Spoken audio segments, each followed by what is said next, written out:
And welcome back, everybody. We're in pregame for round 3 here at Smash and Bash, live from Bastrop, Texas. A stone's throw away from Austin, Texas, which is our city here. We're the Austin Weird Knobs. Man, what an exciting game, too. Holy crap, I really need a cold shower after that one. I am still high on anxiety from that. Holy crap. Gavin and Alex gave us an incredible round 2. Steven is currently fixing and adjusting everything to make sure the stream is okay. But man, that is such a close-knit game, and I don't know how we're going to follow it with round 3, except we're going to also have a good game. Because we're going to have Joel, who is going to be running Nurgle, with Kronspine, some Flies, Lord of Afflictions, and we're going to have Jacob, who's running Ogres. I forget what flavor of Ogres. We'll get to that in a minute when we actually do the list review. But it's going to be Ogres. These are some really solid players. This is going to be a good game.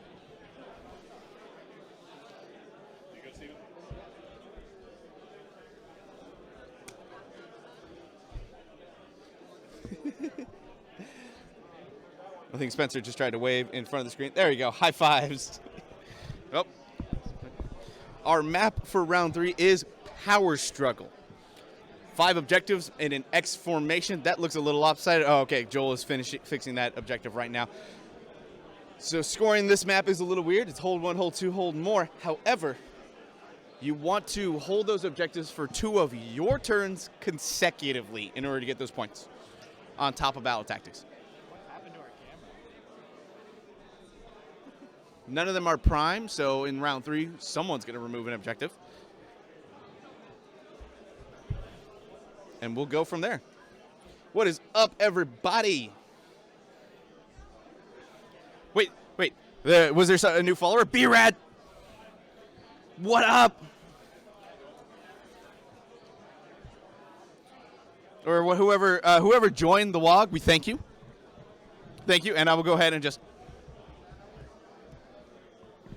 Never mind, I don't think the orc showed up, so I will have to push that as soon as we get it around. Now, while we are in between rounds... Oh, B-Rad is Brian. I will tell him you love him as soon as he comes back. Now, while we're in between rounds, I'm going to have to do a little bit of shilling. If you loved what we did in Game 1 with the Double Dragons versus Vorgorath in an exciting finish, if you loved what we did with Gavin versus Alex Double Turtle versus Big Wog Monsters, if you thought our commentary was really cool, if you like what we're doing here on the stream, please go ahead and drop a follow, share the link, like us, subscribe if you can. I don't know if you can subscribe. I doubt you can subscribe. Subscribe to our YouTube channel because we're going to put all the videos up on there afterwards. These games are available on the VOD immediately after, and we'll make sure that they're on YouTube later next week. We'll split up the videos, all that kind of stuff. If you like what we're doing, you want to see us do more of this stuff, please go ahead and show your support. We love this. I'm having a blast. I'm sure Steven's having a blast, even though he's trying to fix everything and get it put together while I'm talking. It's a lot of fun. We're going to keep making more games. It's going to be a blast. And even more important, if you like how Steven and I have been commentating these games, please make sure you let GW know, because GW doesn't stream AOS games right now, and we think that's a crying shame. And we heard from a little bird that one of the reasons, the main reason, in fact, that they don't stream AOS games is because they don't have anybody to commentate. If you think we'd be good at it, go ahead and let them know. That would be awesome. I'd love to commentate. Are you kidding me? Fly me out to all their events. That would be fun. All right. Steven, are you back in? I'm back in. We are done with doing stuff. Fantastic. Good to have you back, Steven. I will move this for you, sir. Please do. My mic is just all over it. Do some list reviews? Yeah, let's do some list reviews, man. All right. First up, we have Joel playing his Maggotkin of Nurgle. Maggotkin of Nurgle list. No, yes. This is all you.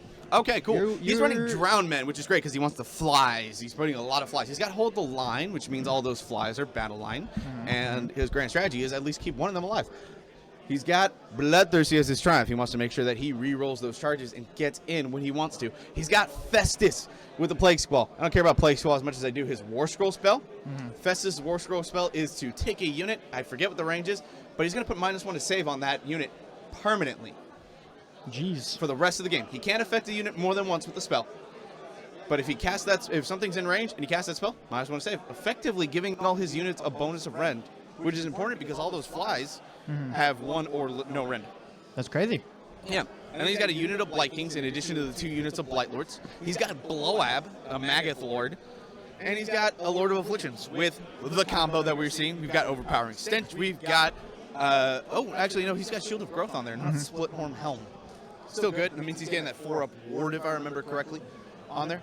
And it's bonded to the Crown Spine, which I know, Steven, is your favorite model. Yeah, I love that. I love that stupid fucking piece of shit. He's also got another single Blight Lord, and then and a piece of Nurgle. That's what I'm looking for. Yep. He's got a battle regiment. I believe he has everything in the battle regiment, so he's a 1-drop. Mm-hmm. So he's going to be determining who goes first. Oh, wow. Okay. That's huge. The Crown Spine, fantastic inclusion. I love it. It's a fast unit that Nurgle doesn't really have. It's got a good amount of rend. It's got good damage.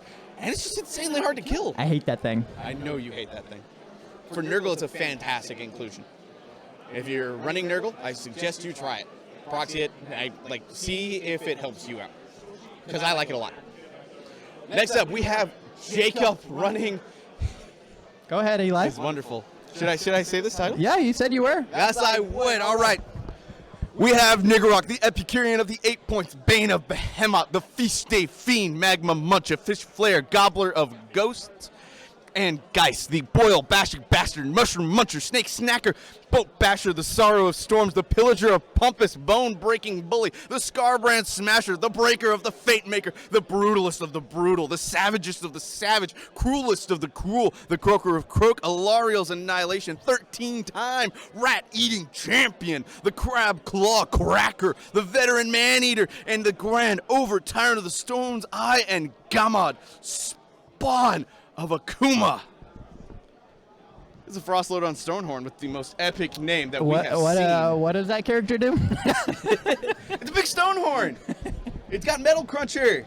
It's going to run in and deal mortal wounds. Oh, It's yeah. got a nice drop of the red stuff, which I can't remember what it is. It's got Splatter Cleaver. Basically, this thing has the works. This thing is the hammer of hammers. Ordered with the works. It is the hammer of hammers. And he's got a Slaughtermaster with a Shrunken Priest head, so he gets a second spell. He's got Blood Feast. He's got Rib Cracker. He's got a he's got a second spell because I believe Blood Gold gives his wizard second spell. Anyway, he's got a Butcher and a Slaughtermaster. He's got Rib Cracker. He's got Blood Feast. He's got Molten Entrails. He's got Greasy Deluge. And he's got 2 units of 6 Gluttons, another Stonehorn Beast Rider, and 8 Iron Guts. This dude is going to hit you hard. The Stonehorn Beast Riders, is that a big single model? I believe that is a big single Stonehorn, yes. All right. It is. This thing is going to hit you hard. It's going to hit you fast. Those ogres move, man. They Yeah, get an extra they 2 get inches across the whole when they're board. hungry, and they already move like 6 inches or something like that. It's not bad. It is pretty good. This is going to be the basically the hammer versus the anvil. Which one is going to win out? Kind of Which one match. cracks first? Which one cracks first? Is all the damage going to break Nurgle, or is Nurgle going to outlast the Stonehorn, get all those disease points on there, and just mortal wound him down? Yep. It's gonna be really hard. Yeah. I'm looking forward to this match very much. Let's head to the table view, and looks like we got some models out. Probably our players are still kind of Everything on the table. getting ready. Oh yeah. You like to see it. For those of you that are tuning in, this is round 3. This is Power Struggle at Smash and Bash. Let's kind of go over the terrain. For those of you that stuck around, you know what this terrain is, but for those of you that are new, we have some new rules. That are not necessarily new, but I guess rules that you don't typically see out of the Not on the GHB. normal terrain rules table. Not normal on the terrain You rules. can't roll for these. No. We have obscuring. Yes, which obscuring blocks line of sight if you cover if the distance between the 2 models and the closest point goes over 3 inches of the terrain. Yeah. Yeah, and Does- the only obscuring on this board is on the right side of your screen. You will see that little ruins-looking thing, obscuring terrain. It also has an additional rule, one of the regular mysterious terrain rules. I can't remember which one it is off the top of my head, and sorry, apologies, but it's hard to see with the camera. The text is a little we small. have impassable. We have Impassable, which we have seen mostly on faction terrain. You cannot move over it unless you can fly. You cannot be on it, can't move around it, whatever. And I believe those can't are land on these it. two here. Yes, those two right there. And I know for a fact And I this believe one the is bottom deadly. left corner as well. All right, and this one down here. All right, and then we also have defensible. Defensible, Which is what essentially it's just the garrison. Yeah, you garrison it. You can't garrison if you're 10 wounds or more. Nope. You get +1 to save and -1 to hit. So if you're which are the two houses in the top and bottom, Yep. left and right corners, respectively. Yep, the houses in the top corner. So if you're a Storm Drake guard, you can garrison. You can garrison because apparently dragons can do everything. Yep. And then otherwise, that piece in the middle there is just an inspiring piece of terrain. Yep, and big then, old inspiring piece of terrain. Yep. And it's fun. And for this round, because we preset all of the terrain, and they cannot be switched around, we Yep. changed how attacker and defender works.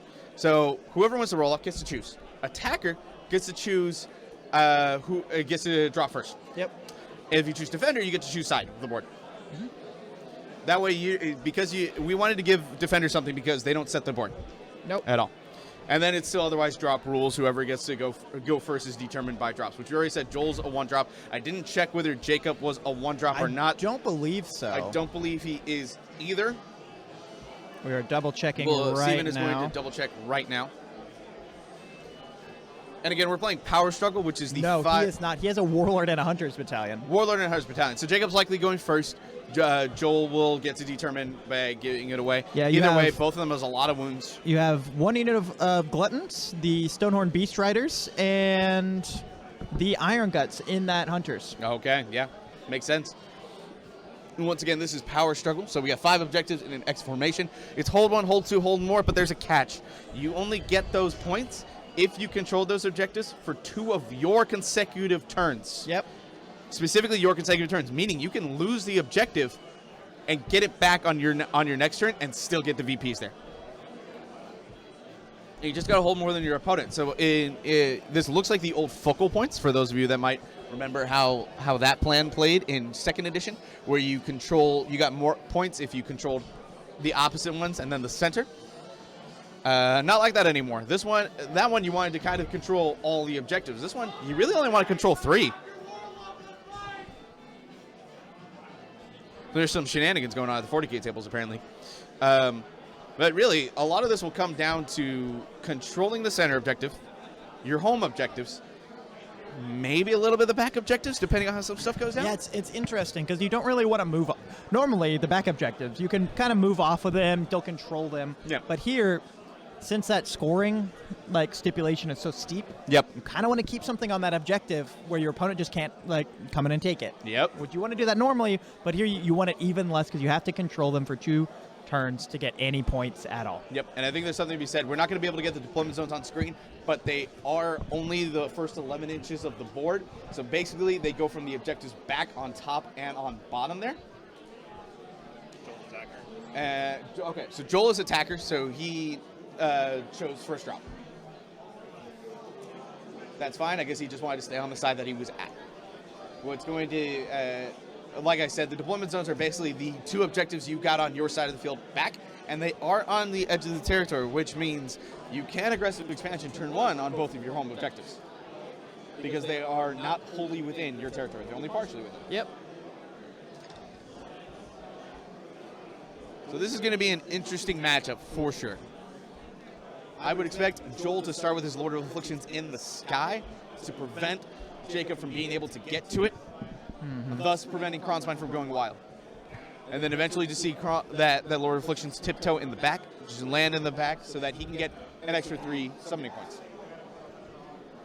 Now he's not building a super summoning build. He would be befouling host with Beast of Nurgle if he wanted to do that. He was playing that earlier this season. However, he has since switched over to Pusk with Kronspine. I remember how much that Kronspine War Scroll basically leaked, and he was just like, hey, I'm going to try that in Nurgle. Because he tried the Guo with Befouling Host, and he was just like, I need something faster. I need something faster, and this has good rend. I want to try it. And he tried it with a few different builds before kind of settling on the Blight Lord's build. Now, this is a little bit different than what he was running at Slambo a couple weeks ago, where he went 4-1, and he took away some flies to add some Blight Kings, basically add kind of some good objective control right there. And he added Blowab. He loves the Maggotkin, so he wanted to just get that in there.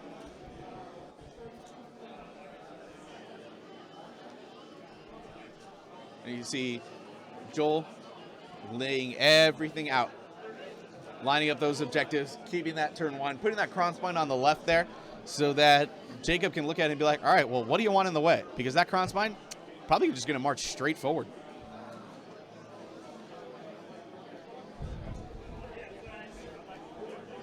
With Jacob having to essentially move around that big, long piece of inspiring terrain to get to the middle objective there, he's almost kind of forcing Jacob into the crown spine. Mm-hmm.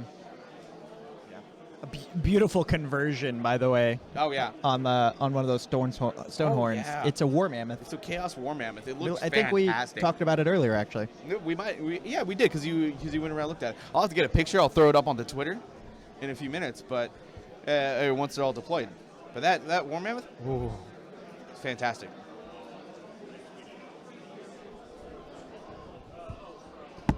Saying you tweeted up? Okay.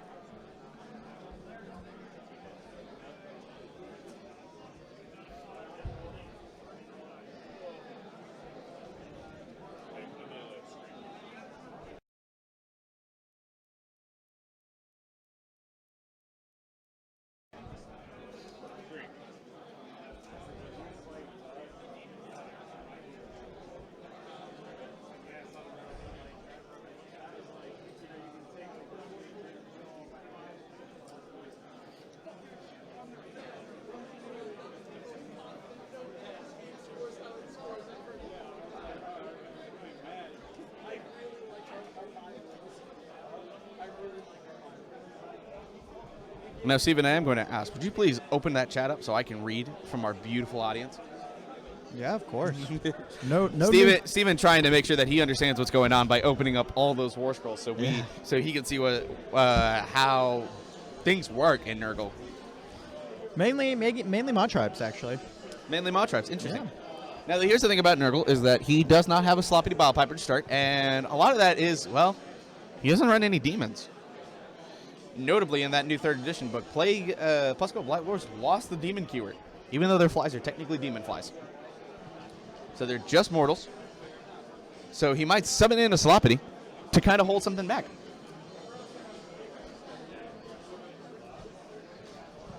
The mission for Game 3 is Power Struggle. Apologies, we did not have the score sheet up. Power Struggle X, gonna give it to you, the mission. Also, yes, Drug Boss, he may be able to see why the kids love the taste of Cinnamon Toast Crunch. Also, I hope everybody loved that title. It is legitimately my favorite title of all the people who name their generals. Here's saying if he adds a few more titles to this tournament.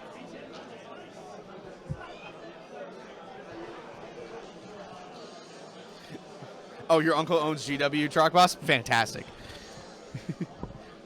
Can you tell me what's in the Skaven book? I want to know. That rules preview? Not enough. I'm very excited for what they gave us, but I need to know what Pestilence, Scryer, and Molder are. Please. Please, please, please. For those of you that have been in tune and reading chat, if you've got any predictions for what's going to be in the Skaven or the Sylvaneth books, please drop them below, because I'm very curious to hear what people's thoughts are.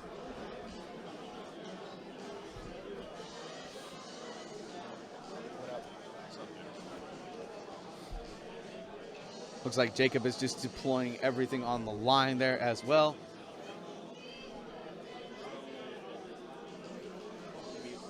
Got everybody back here.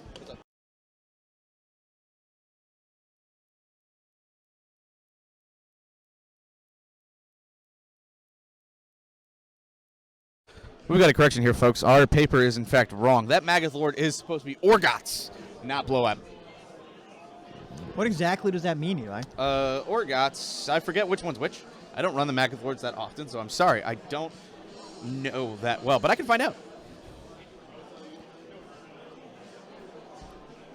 So Blowab is normally the one that's the wizard. Get +1 casting roll and knows the miasma spell. He has Orgots instead, which I think is the one that heals, because I know Morbidex is the Nurgling one.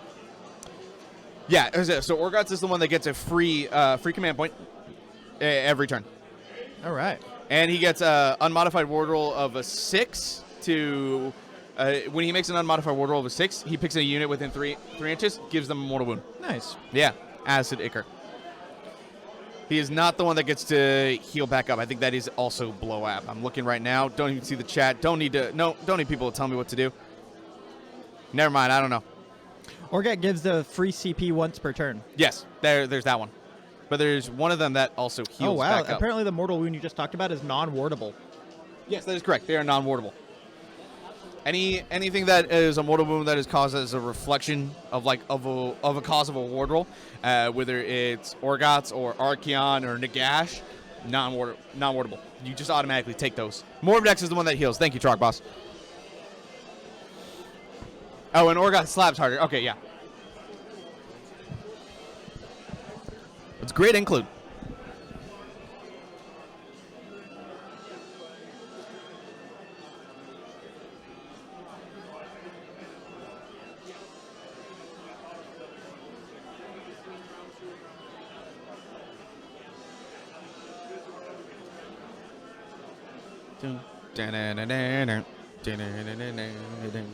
Music's a little loud, but that's all right.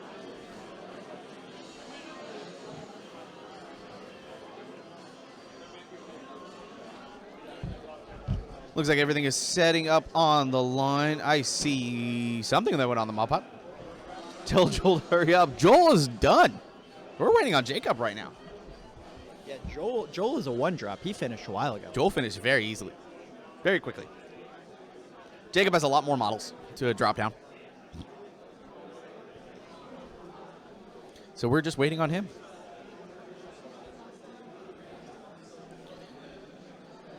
And then once that happens, we'll just get going, man. It's gonna be fun. They're both deploying on their objectives, which means they'll both start with 2 objectives on the board, and we will see how things go.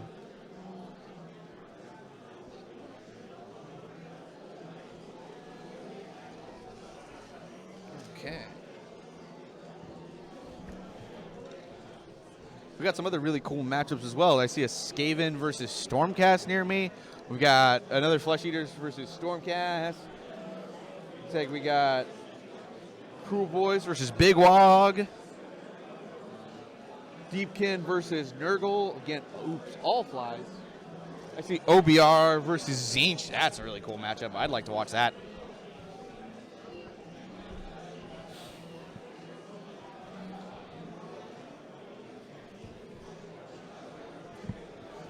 All right, are we done? Oh ho! I see some die rolls. So it looks like we are, in fact, in the game. We are in start of hero phase. Looks like by those die rolls, everybody's going for command points. Who's going first? I will find out.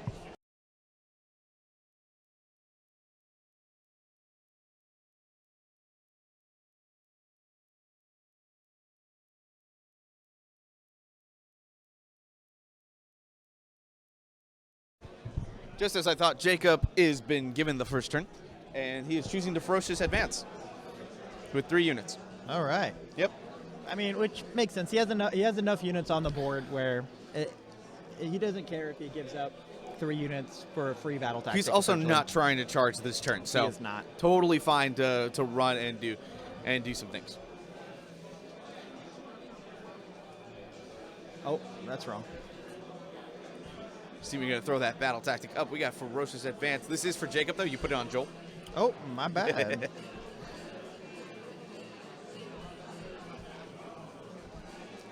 And there it is right there.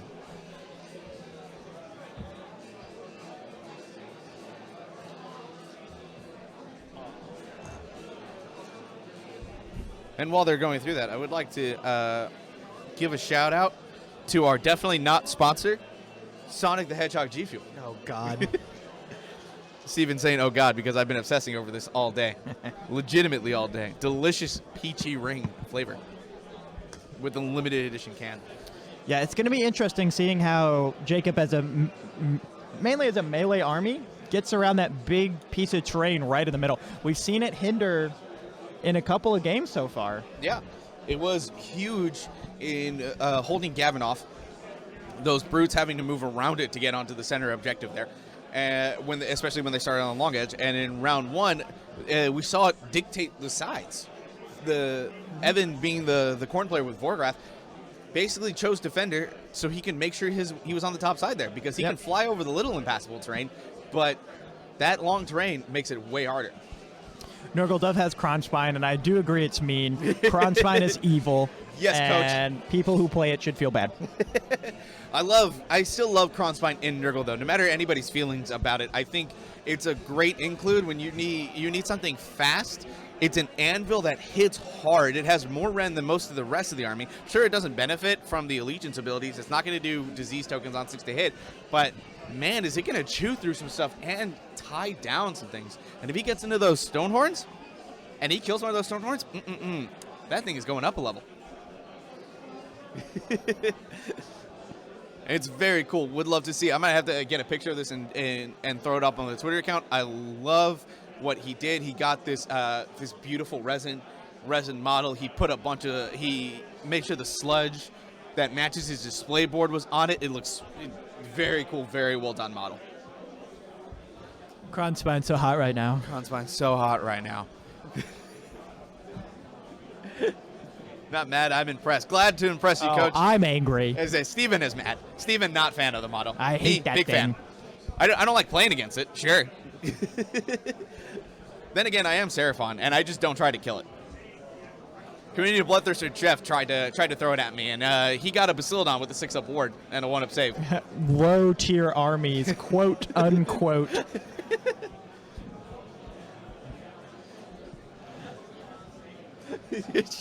That's right. Low tier armies. Ordered players mad. Hey, Trogboss. Look, you too could benefit from a Kronspine. Where's that Uncle Sam picture? Just me. That's a meme for the ages. You too could benefit from a Kronspine.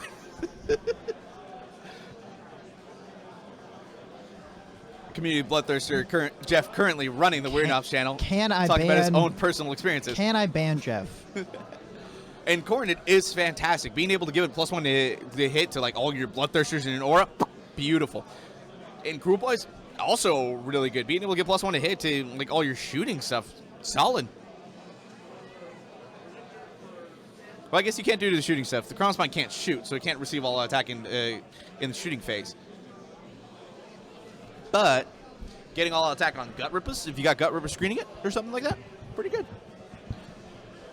So it looks like Jacob just shuffling around a little bit to hold those objectives. Yep. Joel messing with his summoning point die that he uses. So I'm assuming it is now bottom of 1.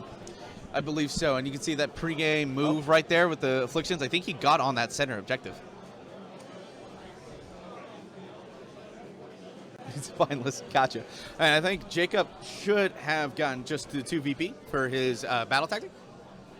Summoning points, 5 summoning points. Thank you, Ryan. We see it right at the top corner of the screen. I appreciate you pointing out that is, in fact, what those are for. He's also got the wheel on top of the screen. A little harder to read, so it may get Pit Boss Brian in there. Oh, I forgot to add. Does the Kronspine give up depravity? I don't see why not. It takes wounds, doesn't it? Even if it heals him at the end of the phase, still takes wounds. Don't see why it wouldn't.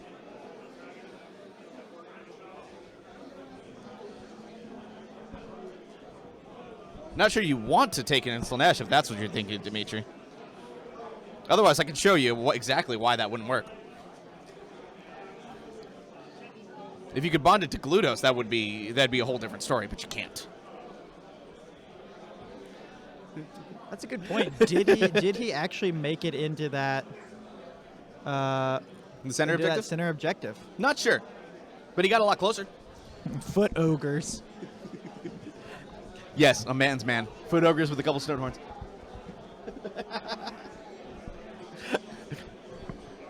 Well, Truck Boss, I need your dueling slot gloves in order to do that. I'm sure the metaphorical image that Jeff is reading now will suffice.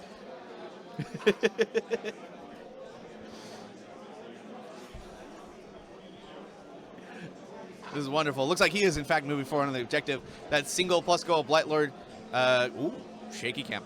Moving a bit further than he would have just because of the pregame move that he got.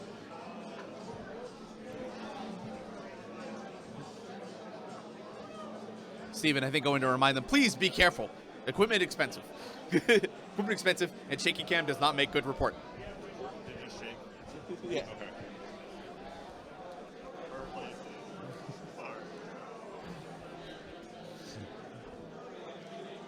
You see, we got one tree in the back. Yeah, putting down his trees. Much better at it than Sylvaneth. No, in fact, Ogre Nibbles enhance the terms of service, everybody. We absolutely want those. They make money. Trying to decide right now where's Kronspine is going to go, because wherever it goes, whatever gets locked into, it's probably staying there for a while. For a while, until he kills it.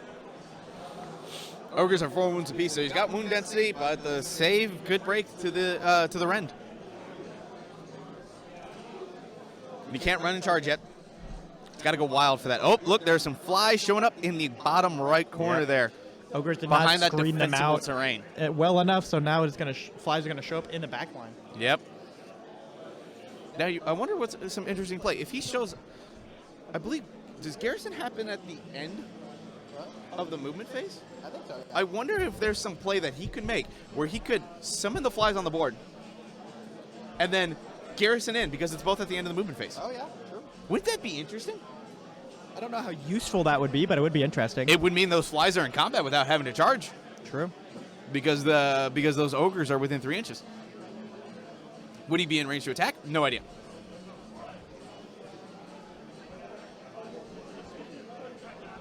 I'm going to look it up right now.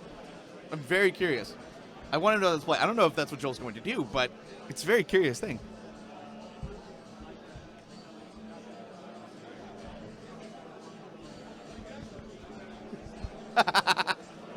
Oops. I did not intentionally try to sabotage Tom, but apparently my Lord Croak keeps miscasting for him. I think, I mean, that might be fault of the dice roller. I've never had him miscast 4 times in a GT before. Honestly, I think I've only had him miscast twice across 3 GTs. One of them was against Tom, though, so you know. I lost that game because he was very pivotal. I could not damage Glockin.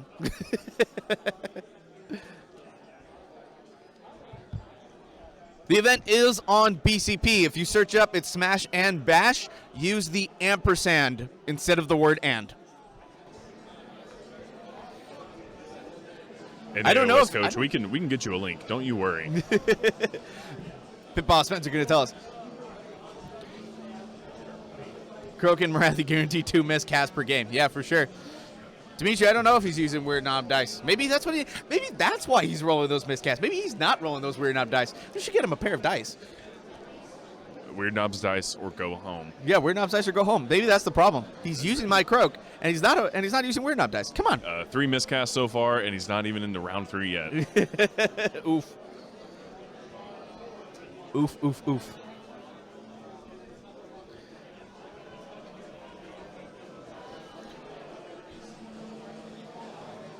Why did Steven's voice suddenly get so handsome? That's what happens when you upgrade, baby.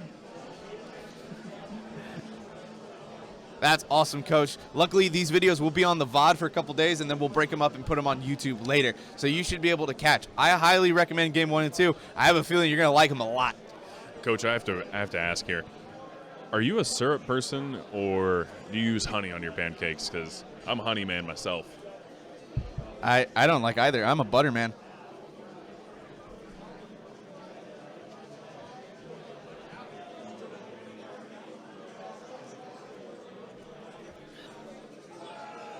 Vegemite? Harrison, you bold man.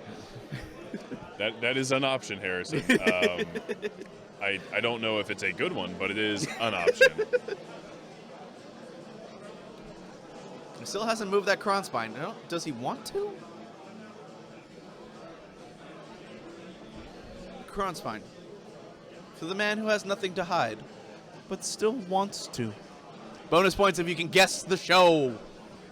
Just clarify the rules question whether or not a unit that is not receiving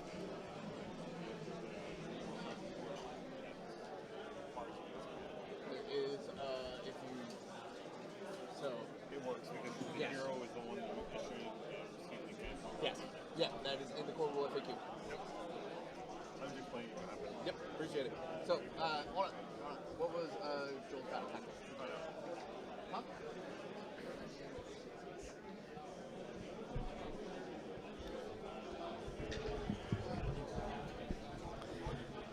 Bright Lights, you are right now my current favorite person. Ohio maple syrup. Ooh, that's going to be delicious. With, by the way, Joel picking his battle tactic Savage Spearhead makes sense. He's got all those. He's got those flies there. Yeah. Yeah, he's got flies in the bottom of the screen. You see them on the bottom there. Yeah, we do have some flies down over in here. And the question is, he's gonna have to pile it down to actually get that with the fly. Yeah, Joel being real aggressive here. Mm-hmm.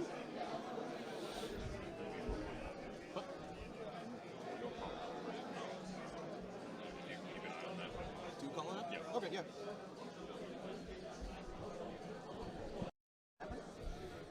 Oh, Big Boss Spencer just wants me to call all the first-time chats. And since I can't remember everybody who's chatted for the first time, what I want to say is thank you all who are joining us for the first time, who are interacting with us. It's awesome.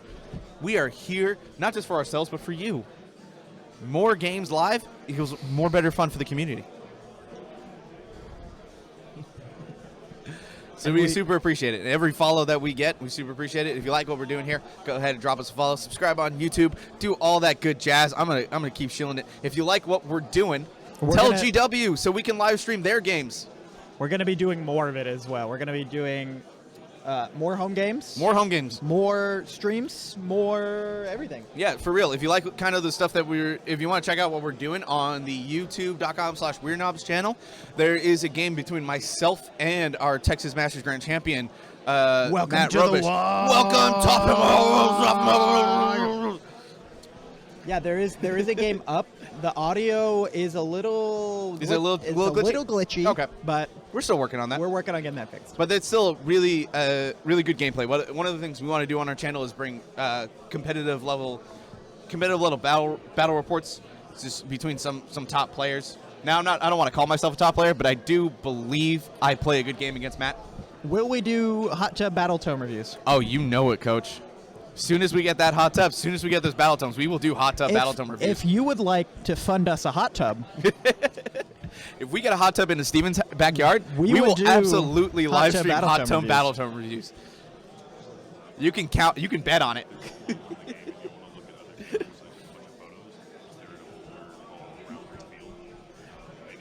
That's what I appreciate, you Miss Sickath.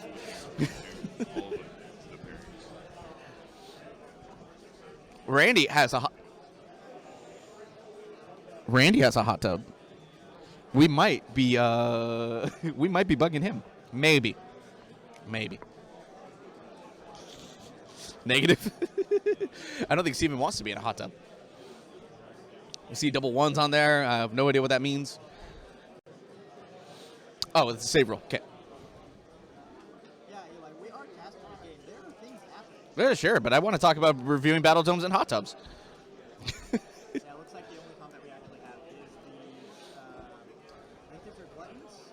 Though they're either gluttons or iron guts. They're foot ogres. I think they're some kind of. There's only 4 of them, so it's probably iron guts. Because the gluttons are units of 6.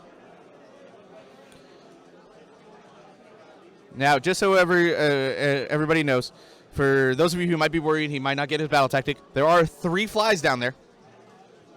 So he does have 2 units. Yep. Each one is an individual unit. Yes. But no. I think it's a unit of 2 and a unit of 1. What was his battle type? Savage Spearhead. So he dropped those in the back corner. He's gonna get both. It's because it's not the end of the turn yet, so I wasn't worried about it.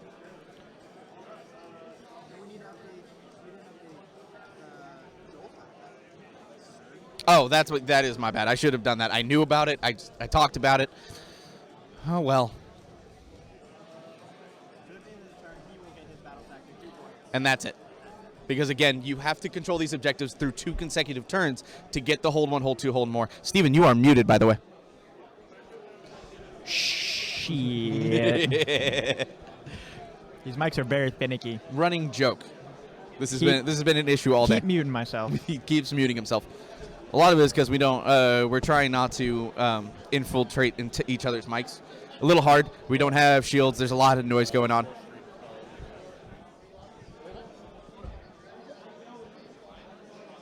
Oh, are those flies monsters?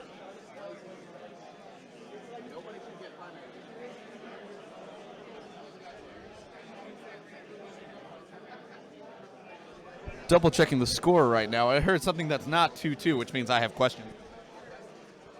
Do you get extra points on Savage Spearhead for monsters? You do if it's 2 monsters, yes. But flies are not monsters. Okay, they are not That is monsters. the big thing. So the thing that maybe is that Jacob might have gotten one depending on what he ran with. I do not know what he ferocious advanced with. That is true. But he did have the 2 stone horns, and he could have turned one of his wizards into he could have cast for one of his wizards to be a monster. So there is a chance he got the 3. So it could be 2-3 Jacob. Going to confirm momentarily. I think Pickrot Brian. Brian. I keep promoting him by accident. He's just a Pickrot. He hasn't earned it yet. He has not earned the boss title yet. Spencer has earned it because he basically sugar daddies us. He all this equipment that we are using, man got it for us.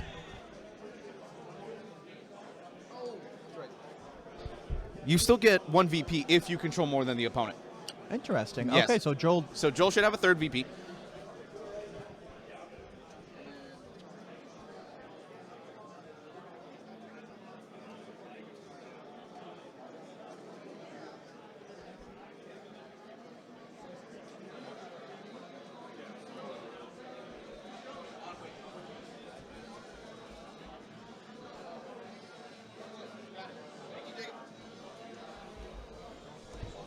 All right, did confirm. It was in fact, it's 3-2 Joel.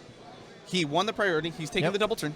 Oh, he's taking the double turn. He's taking the double turn. Oh, He's wow. choosing to broken ranks to the unit of gluttons in the bottom right corner that fly is in combat with. These gluttons right Which here. are in So fact gluttons. They're are not gluttons. iron guts. Okay. Appreciate Jacob for correcting me on that. I thought they were iron guts. They are the gluttons.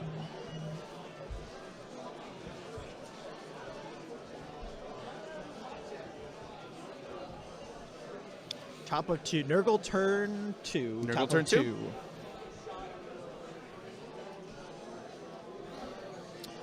See, it looks like Nurgle doesn't have a lot on the board. Does he still have things that are off the board?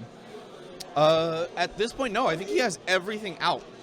If anything, he's missing his Lord of Afflictions, but I think that's what that single one is on the bottom right there. Interesting. And this might be the turn that we see Kronspine start moving forward. Yeah. Because if anything, at least if it were to go wild, it just goes into that beast. Not that bad. I don't think it's going to go wild because I don't think that's the Lord of Afflictions in combat with the gluttons. What I think he's going to do, he's going to move all those flies around. He's got the 2 right there, underneath Joel's arm. Which yes, he's going to move forward. Those gluttons can't retreat. And then he's going to get the 2 of the other flies around. Or he can garrison. He could do that. I doubt he will. I mean, garrison gets +1 to save. He's still engaged with the gluttons. That's true. He does not have to charge. That's true. I think he's going to pull them around, though. Instead, that makes sense. He gets more bodies on the objective. That way, I cannot recall if I placed that house within 6 inches of where that objective would be or not.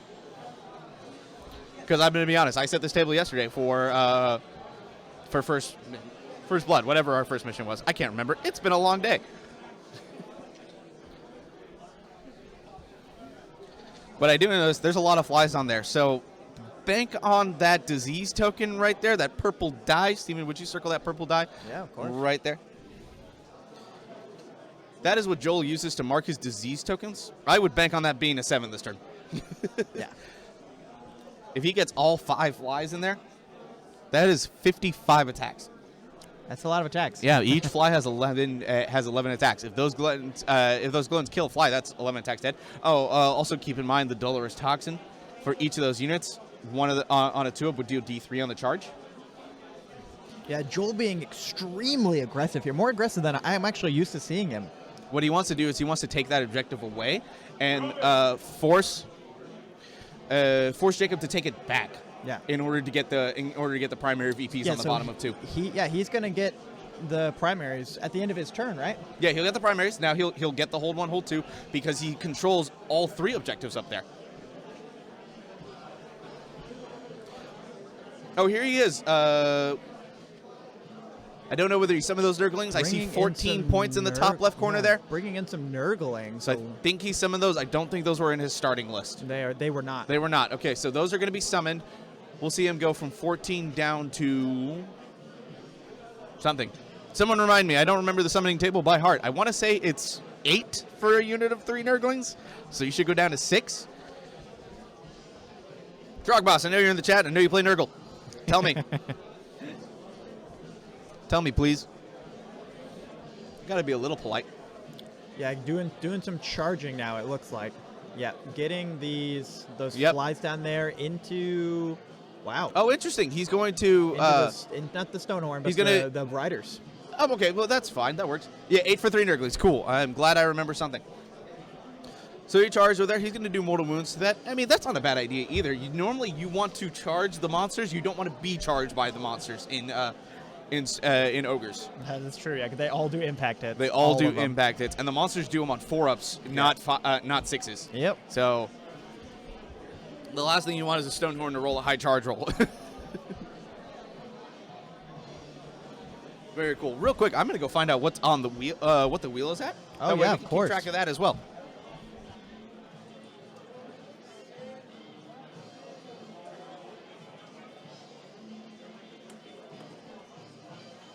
Joel just seeing where he can actually put those flies with his charge roll.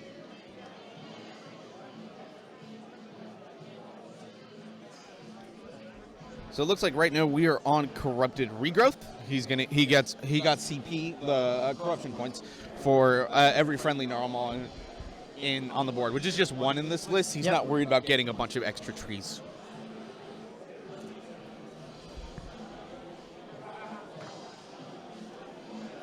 But I'm going to keep track of that myself, so that way we have that, because it's a little hard to read on the board there. So that means that round 1. So that means he rolled a 6 on his This corrupted. fly on his right wheel here in the corruption. middle. Welcome to the Welcome to the Wog. This fly down here. Sir Pork. I'm going to call you Sir Pork. Yeah. This fly down here that charged in. Is that his Lord? Forget what it's called. The Lord of Afflictions? Is that it? That would be the Lord. Yeah. Yeah. So this is pretty crazy from Joel. I'm used to Joel playing a more defensive game. As Nurgle. But luckily, he has the defense essentially built into his units. He can play an aggro game and still be pretty tanky. But in the past, I've seen Joel play a very, very defensive game. He sits on his objectives. He puts an enormous amount of wounds. He floods the board with 80 wounds. Yep. He floods the board with 80 wounds. He puts a lot of wounds on the center objective, and he just sits there because Nurgle is so defensive. Yep. But now he's playing extremely aggressive. Over half his army is just like on his opponent's side of the board, and it's top of turn 2. Which, honestly, based on where he rolled on the wheel, I don't dislike that because he's going to get his 4-up ward army wide on round 3 when a lot of those combats are happening. Yep. So hopefully he does enough damage, and then the turn when Jacob would want to be finishing things out is when it's going to be the hardest to kind of finish it out. Mm-hmm. So seeing some combat here, I think. I don't think he tried to charge, or I don't think he made the charge with the Kronspine, or he might have just left it there as a deterrent. Either way, I don't think he needed to get in with the Kronspine this turn. He definitely didn't. The ogres kind of don't want to get into it, and they're also going to have a hard time moving around it. Joel is saying right there, even without it charging, hey, come hit me. I bet you won't.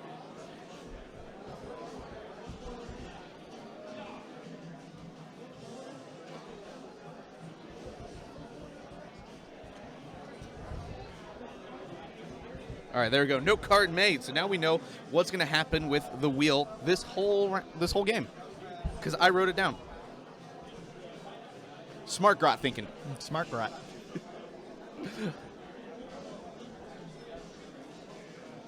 The disease counters on those gluttons is ticking up. Like I said, expected to get to 7. And he's still doing a bunch of attacks at Ren 0, Ren 1. Ogres have a 4-up save. If you all attack them, it's a 3-up save. Oh, the ogre dice are very difficult to read. They can. For some reason, they read extremely well for me. But yeah, those maw teeth, especially if you look at them quickly, kind of all blend together.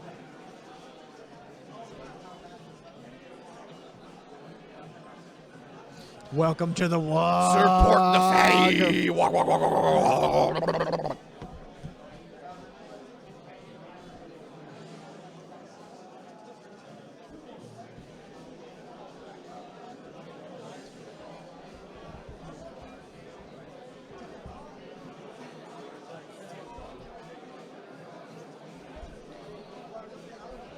Okay. Doing pretty well on his saves, but still Looks like those he's gluttons only are got going down. one glutton left, and One he's left? got a lot of disease tokens on him. 4 wounds. Because that wing is going over there, I'm going to go double check and see what the disease token counter is at. Remember that they will get another disease token for being within 3 inches of an enemy unit of the Nurgle unit in combat. Yep.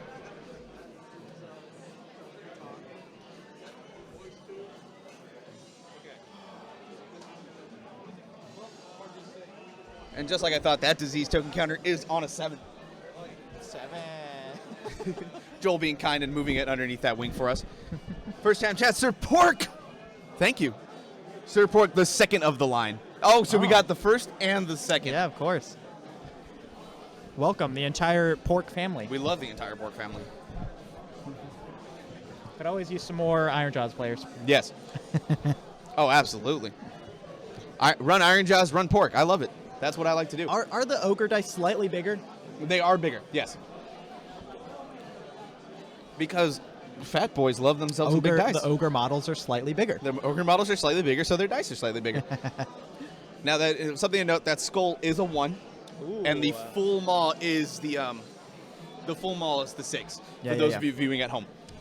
The beast rider fighting back into those flies, seeing if it can do some damage. Yep, that makes sense. And keep in mind, I think is only 1 combat, so he still has 1 more unit that he can get into that glutton with. Yep.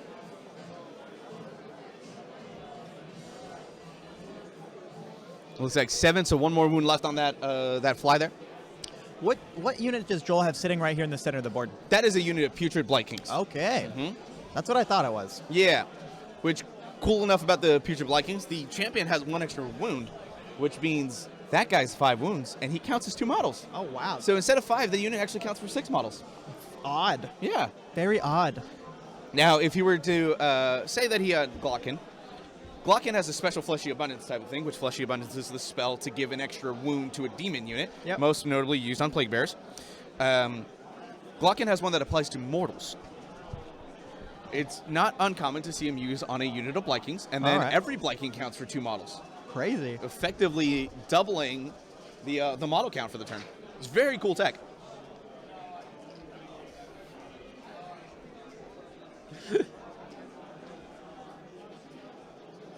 I swear, I think that house in the top left corner, just every round, just kind of crumples a little bit inward. I set it up so nice and neat to start the day. Oh, it looks like we lost a fly. We lost a fly. Oh, okay. Well, 1 fly, that's 11 less attacks. There's still another 8 damage to get through. I know. Flies go splat. Sad to see. But I do like to see ogres do some damage, so that's very cool.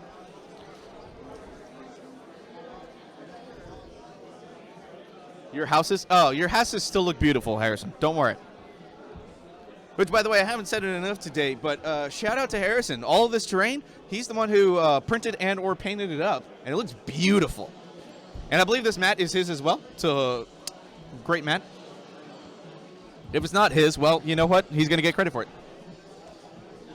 I don't think we ended up using the foam train, actually. No, it didn't really fit thematically with what we wanted. I believe the plan is to throw the current train just in the dumpster and use the other set tomorrow, though. That's right, yeah. Yep. Absolutely.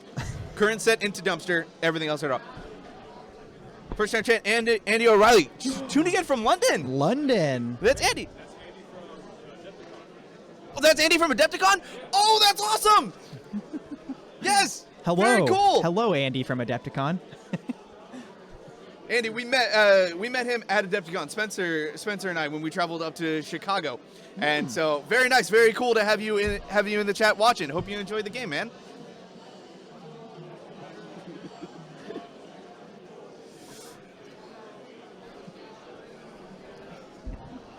I get excited when I hear from people that we're friends with. He shall forever be known. He shall forever be known. Andy from Adepticon. He's Andy from Adepticon.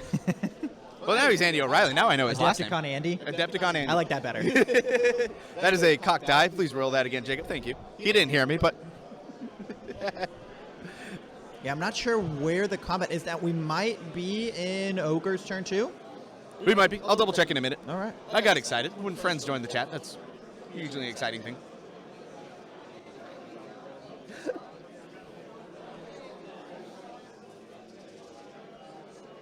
Okay, and we got some. Let's gonna assess the board real quick. Now that my excitement has kind of calmed down a little bit, we've got a Crossbite and a Beast kind of screening back that back objective. Yeah, we got Blight Kings helming the center objective, and we got the Nurglings with looks like a Sloppity there.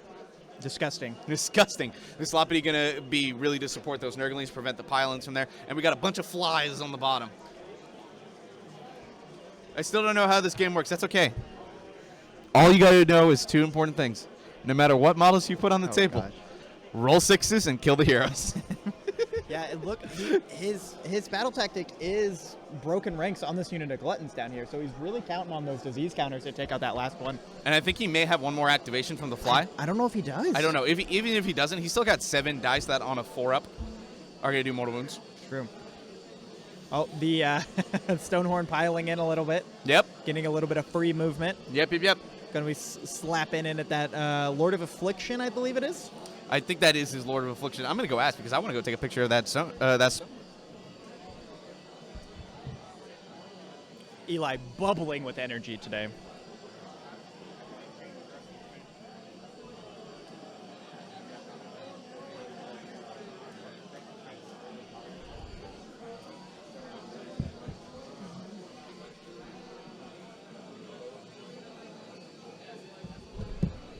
You are correct. The Lord of Afflictions is actually in combat with the Gluttons, and he rolled a bunch of 1s to hit. Ooh, interesting. So, So the Lord of Affliction is actually over here on the right. Yes. And this is just a standard fly? Yeah, looks like this is just one of his single flies. Oh, interesting. Okay. And well, Sir Pork, thank you for joining. Even if you don't know how it works, we're happy to have you here.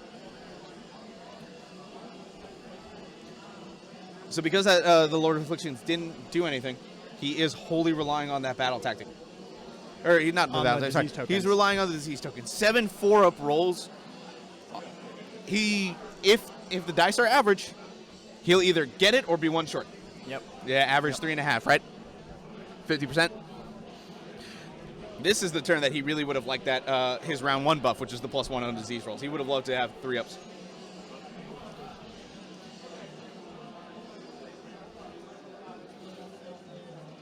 Ooh. I see only dice movement. That is because we are in combat. So there's only the only movements we're going to have are a little bit of pylons, but it's mostly rolling dice to see damage.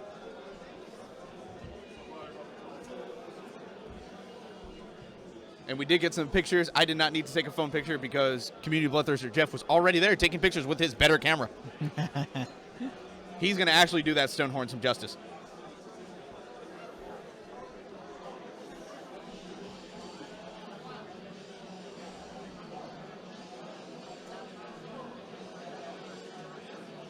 Joel passing out those disease tokens Like it's candy. down there to that Stonehorn and to that Beast Rider down at the bottom. It's gifts. Papa Nurgle is blessing all those ogres. Yeah, Ogres kind of pinned in their own deployment zone. Turn 1, they moved back. The fly list really does that for you.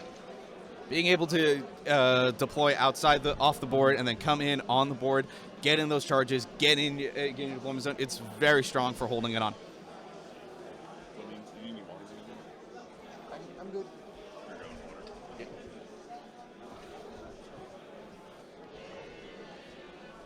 Yeah, I'm curious to see what Jacob does in this situation because he's kind of locked down on the bottom left. He has the That's Orgots. Orgots. Orgots Demon Spew. It's a Maggotkin. Oh, okay, yeah. Yeah. That's coming in down on the bottom left. Yep. And he can't really go up the right to take the top right objective because there's a Quran spine sitting just waiting for him. Exactly. Jacob really is just going to have to kind of, he's almost forced to go in the Kron Spine, deal enough damage to get it a level, and hope that he gets the double turn to try to do it again. Yeah. And get that Kron Spine off the board. If he does, he's home free on the line there. Yep. However, he also has to note that if he moves in, that Beast of Nurgle is going to get a little bit closer. Yep. That Beast of Nurgle going to get in, he's going to retreat, do some mortal wounds, yada yada. Either way, that's going to be a hard thing to cut through. That kind of blocks his whole line, and then he's kind of blocking himself on the right side with that Stonehorn because he's got the flies keeping him there. And even if he does, Jacob essentially is looking for the double hugely. Any idea how the two FEC players are doing? We can find out. Check for you right now. Steven will check in BCP, considering one of them is over here on table 7. I believe he's doing pretty well. Who are our two FEC players? We have BJ Salas.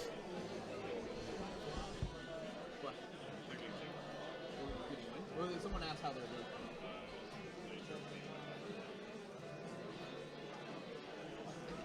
BJ was at table 7, but Unfortunately, ran into a list that just hurt him real bad, real early on.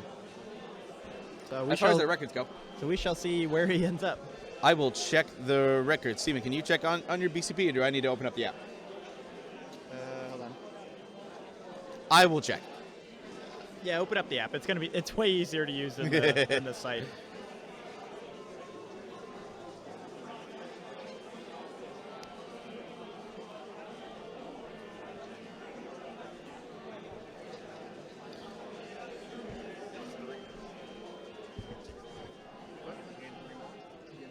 Who? Yeah, okay. For Joel? For Joel. We're going to bottom of 2 right So Joel failing that battle tactic, but he Yeah, is getting those- hold 1, hold 2, hold more. Those The- disease tokens not quite working out for him. They but didn't work out for him, but- sometimes they pop off, sometimes they don't. Yeah, but that's okay. He's still up 6-2, and he's got huge control of the board there. He does. Jacob's got an uphill battle there. He was very aggressive. It's going to be difficult for Jacob to even break out. And Yep. He has to recontest this objective on the right. Yes, he does have to take that one back in order to get hold 2. If he doesn't, he's only looking at getting 1 plus his battle tactic.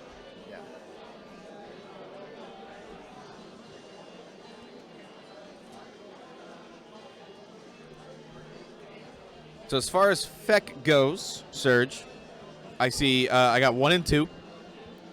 And then I can't find the other one at the I moment. think we only had the one. Whoever was the other Feck player might have dropped. I think we they did have dropped. a few day of drops. That's the But BJ is 1 and 2, I think. good. BJ is currently 1 and 2.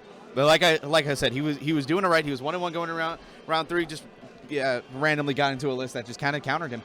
Yep. Sometimes that happens. Yeah, I know he was here looking for fun. He's the one running 5 Terror Guys. 5 which is Terror awesome Guys. stuff.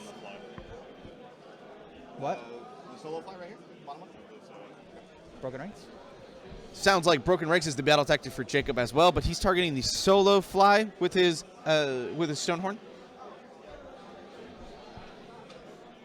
Yep. He's targeting this one down here by the Beast Riders. Yep.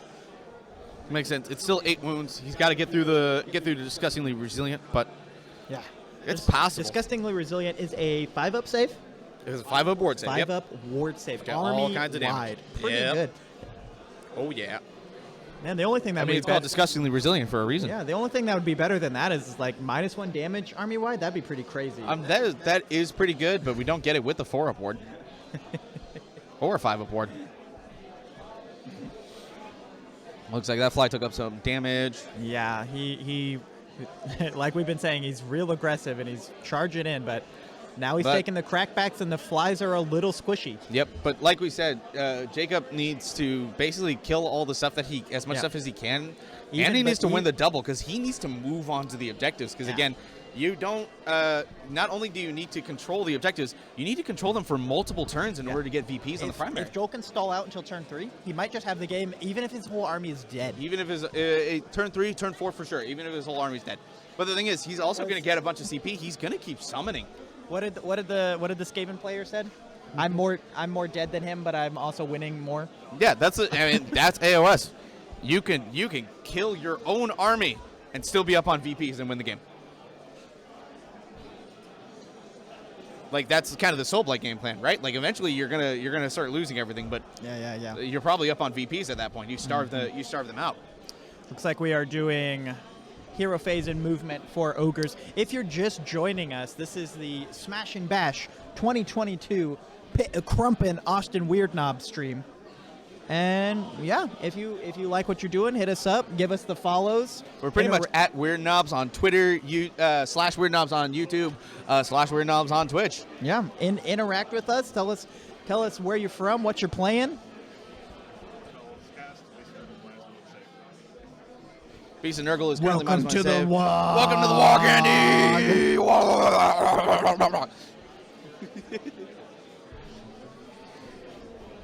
Yes, Skaven is Wrapped Rats. Yes. With a new battle tome coming, hopefully this upcoming month. With Heresy kind of releasing like next weekend. That's pretty damn sweet. Might clear the way for some rat people and some tree people. Yeah, you think the 40K stuff's gonna clear the way for Age of Sigmar stuff? I think so. I mean, like they want.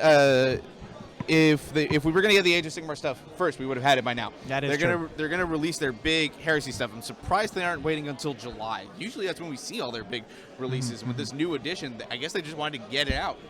Yep. Which it looks really cool for anyone interested in that. Haven't seen any movement of that big block of ogres down in the bottom left. He might be afraid. Which is concerning. That is a 1. I don't know what that one's for. That's a 3. I don't know what that 3 is for. But dice rolling is cool. Looks like some damage is happening from something. Rolling some ward saves. Oh, shooting attacks. Might be shooting. If it is shooting, we literally didn't see any movement at all. Yeah. From that big block. Which, like you said, he has to capture those objectives this turn or the next turn if he wants to have any chance of winning this. He needs to capture that bottom right objective in order to get his whole 2 points. Yes. Otherwise, he's just getting 1 point plus whatever his battle tactic is. And remember, it's, I believe, that bottom right fly. Otherwise, he's not getting anything.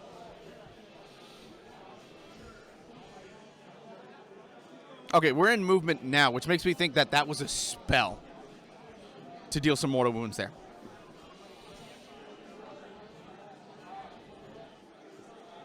Some mortal wounds. That would make sense because I think Joel was only rolling the disgustingly resilient rolls.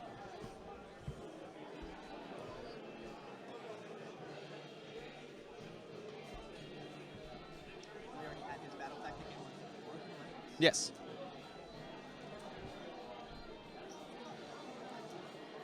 Looks like Jacob is going to try to get into that Kron Spine this turn.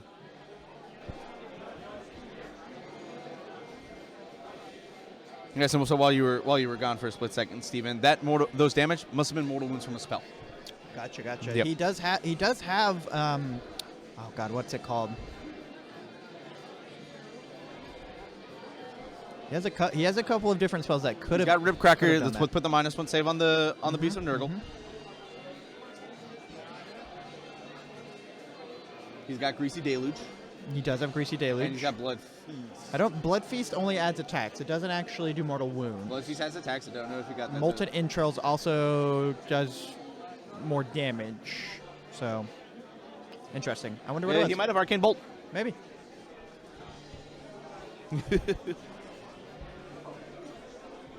It's like Arcane Bolt is D3.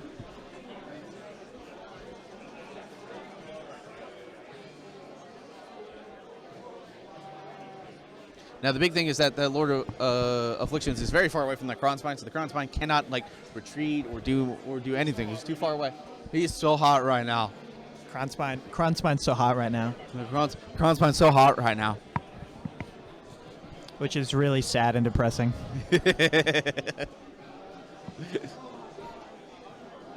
We get it, Steven.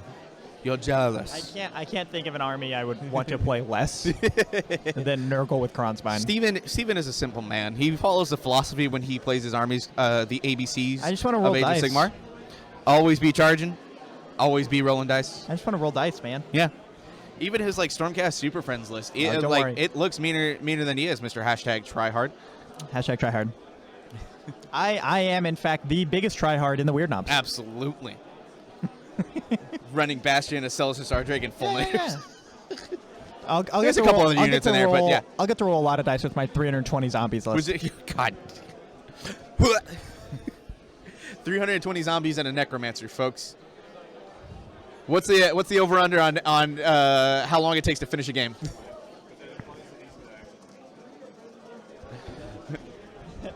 Very true. Big boss Spencer here. Trying to say, but what about painting 320 zombies? It seems Wow. goes. Getting don't those, have to paint them. Getting those gluttons into that Beast of Nurgle, I think it's called. Yep, that is a beast of Nurgle. Beast of Nurgle. Trying to skirt around that Kronspine, at least for this turn. Because if he gets close to the Kronspine, it's coming in next turn. I mean, if he's within 3 inches, the ogre units can't retreat, even if he kills the beast. Yep. Which is, kind of what it wants. It's not like the Kronspine does impact hits. He's just making it easier for Kronspine's job. I'll never be your beast of Nurgle.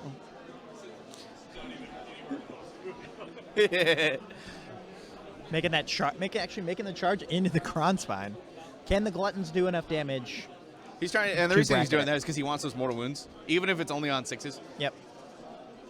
Mortal wounds still good, especially because it doesn't get disgustingly resilient. Crossbind is an ally. It's not a Nurgle unit.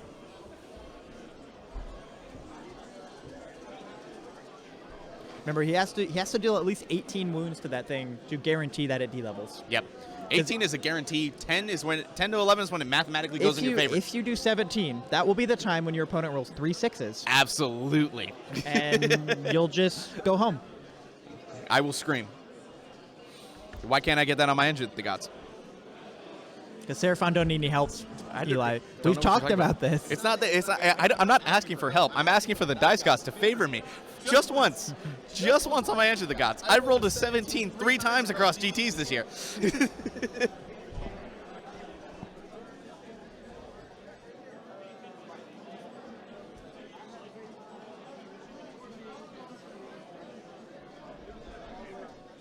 I just want an 18 at least once, Steven. That's all I ask.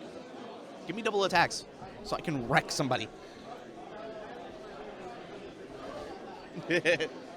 All right, Spencer. Hydrate the homies.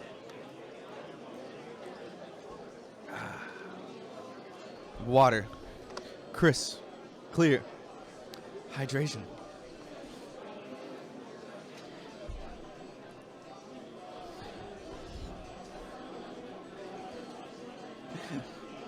Water, good for your body.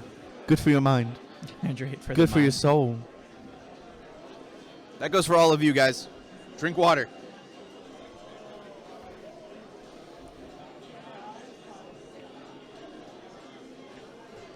We got some combats. I don't know what's going on, but I know there are things in combat. There's a buff that's on the maw pot. I think it just says pull. Brian, will you go tell us what's happening? I see the charges. Buddy, I need you to go tell me what's happening.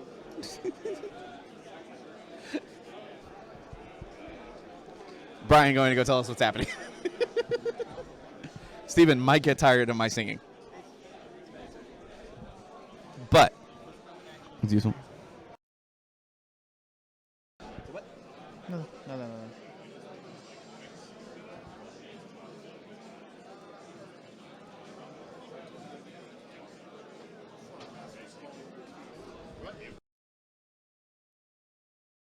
Slaughtermaster called for a feast. Doing a bunch of stuff.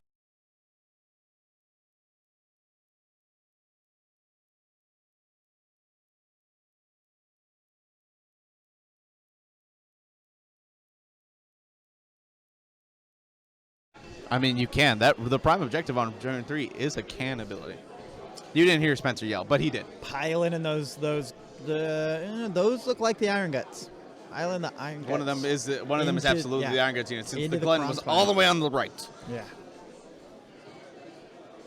Yeah, the Iron Guts, I believe, are the unit in the Kronspine. That icon and that weapon looks a little familiar to me. Yep. So it means he's got the Gluttons into the Beast.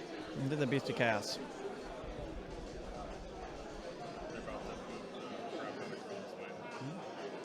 And notably, that Iron Gut unit was at least 8 models, so its charge rolls was on a 4-up, not a 6-up.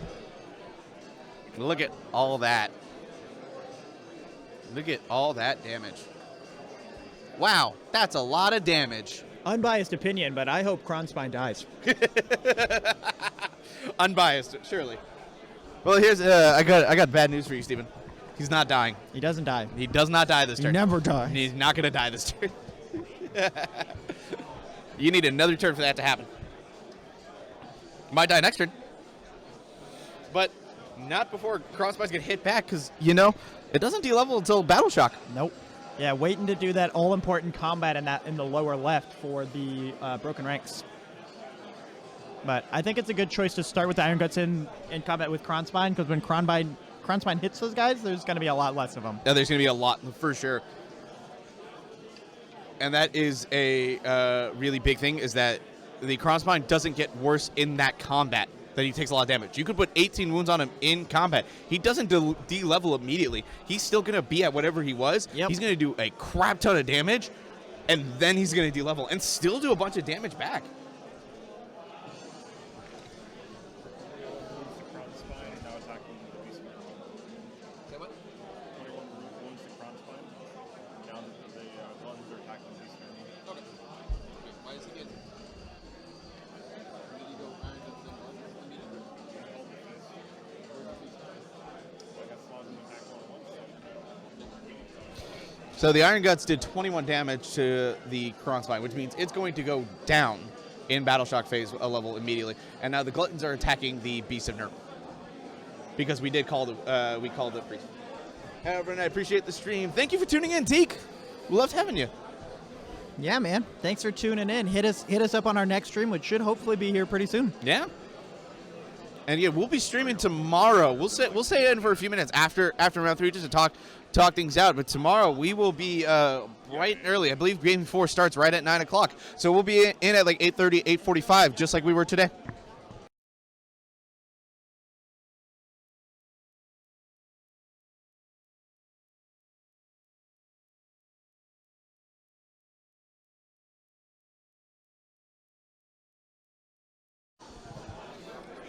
It's just bloodbath.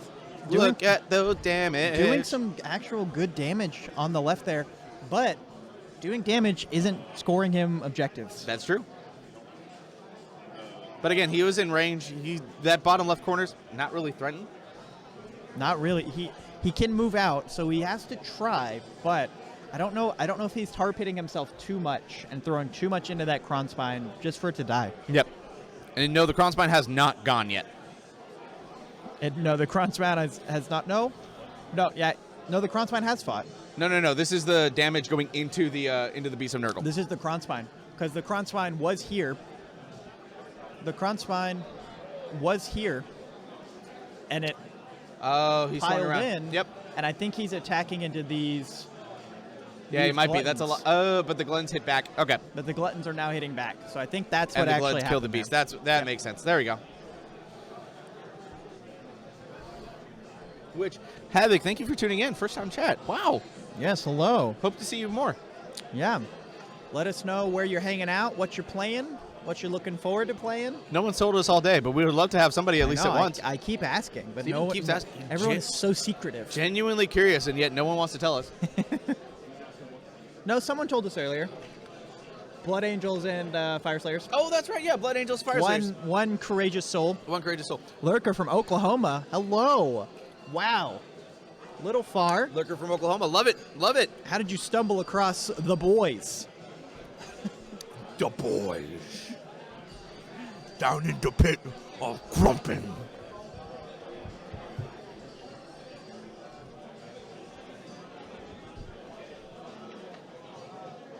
Looks like that Stonehorn taking some damage.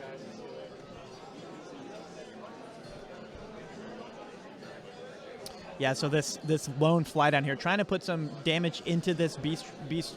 The Stone Rider. Yep. Stonehorn right there. The Stonehorn right there. Maybe bracket it. Maybe do a little less damage on the crackback. Trying to keep that fly alive. I don't think it's going to happen, but I am glad that he's trying. Look, more wounds. The more wounds Played better. at War Games Con a couple years ago. Sweet. Oh, you were one of those guys. Okay, I remember. I was there. Those guys were a lot of fun.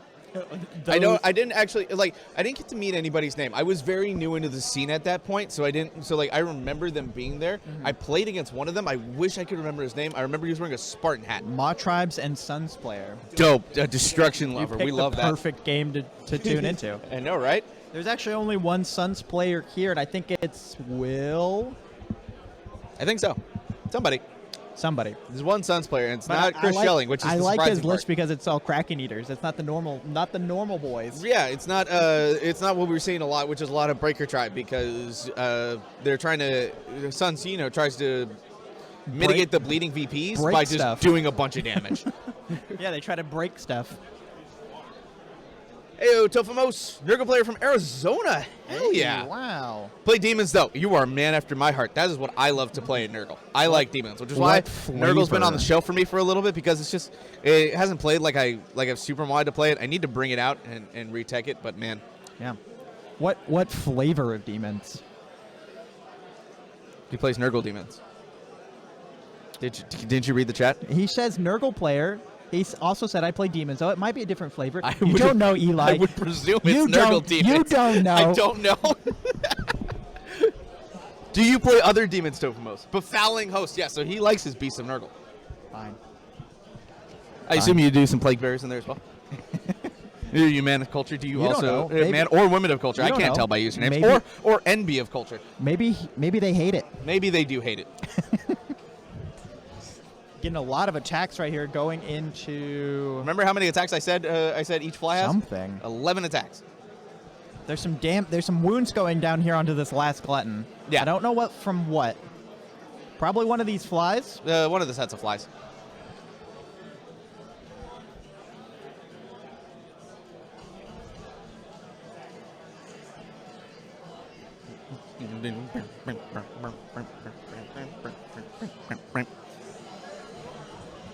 This music's really hitting my brain.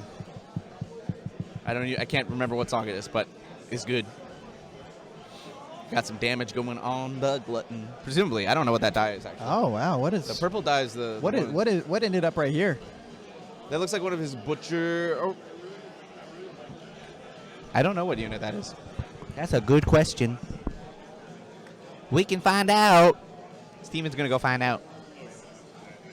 And again, like we said, all that damage that Jacob is doing, he's still not up the board. Still not up 2 the rounds board. in, and a lot of what he is doing is in the deployment zone. He did manage to get the Gluttons and the Iron Guts. I expect those Iron Guts to go down pretty bad in the next turn, because Yeah. those 2 Glens right there, they might go away to Battle Shock, depending. Mawtribes is a list, especially with the Stonehorn Riders and the Beast Riders, where you want to be the one to get across the board and pin your opponent in their deployment zone. That's usually what you want, yeah. And getting charged is not ideal. Yeah. That's what happens when you can deep strike your flies. Oh, did get his battle tactic though. Yeah, it looks like he killed the flies. He killed both of the singular flies he had in combat with the So With the big he boys. will be getting at least 2 points. yes.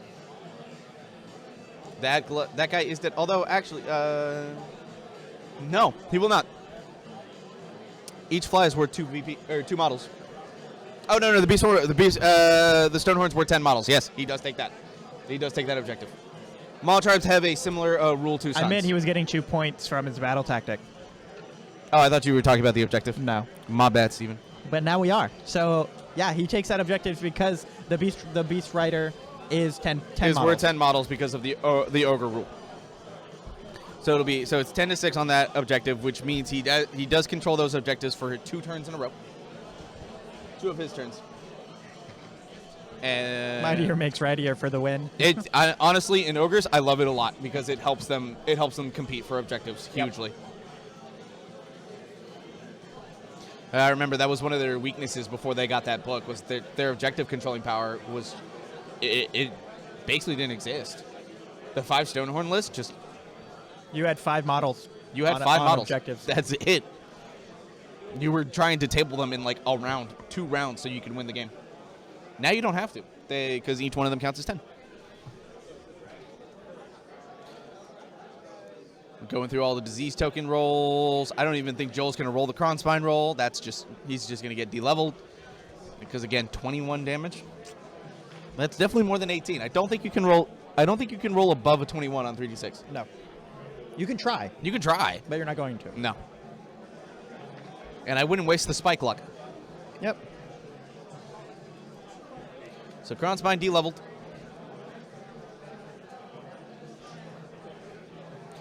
So it looks like we've got hold 1, hold 2, but not hold more. Plus the battle tactic, which I presume he did with the monster. Is that right, Big Brian? He left me, so I think this is going to be a 5 VP turn for Jacob. All right, for Jacob. To put us at 7-6. 7 to 6. Is that right, Brian? Yeah, it's for 5. Okay, cool. I'm Now, glad I Eli, assessed now- the board correctly. Now, Eli, in Power Struggle, do you get more points the longer you control an objective? Not or- at all. That's not this map. Okay. That is power in numbers that you're thinking of. All right. Just want to clarify for the peoples. Yes, this is just hold 1, hold 2, hold more. The hold more is what you get every round because that does not care about consecutive turn holding. It's the hold 1, hold 2 that does. But he doesn't get hold more because, again, he only controls 2. He does not control 3 objectives. Does not control 3 objectives. And at this point,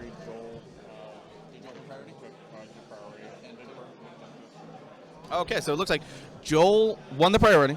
He is taking the turn, which means that Jacob would get to choose to burn an objective. Looks like he's taking that top right objective there to try to put Joel on matching foot there with, is a with the prime VPs there. objective, right? There are no prime objectives on this map.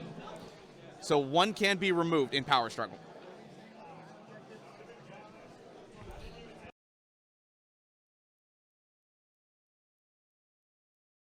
Yeah.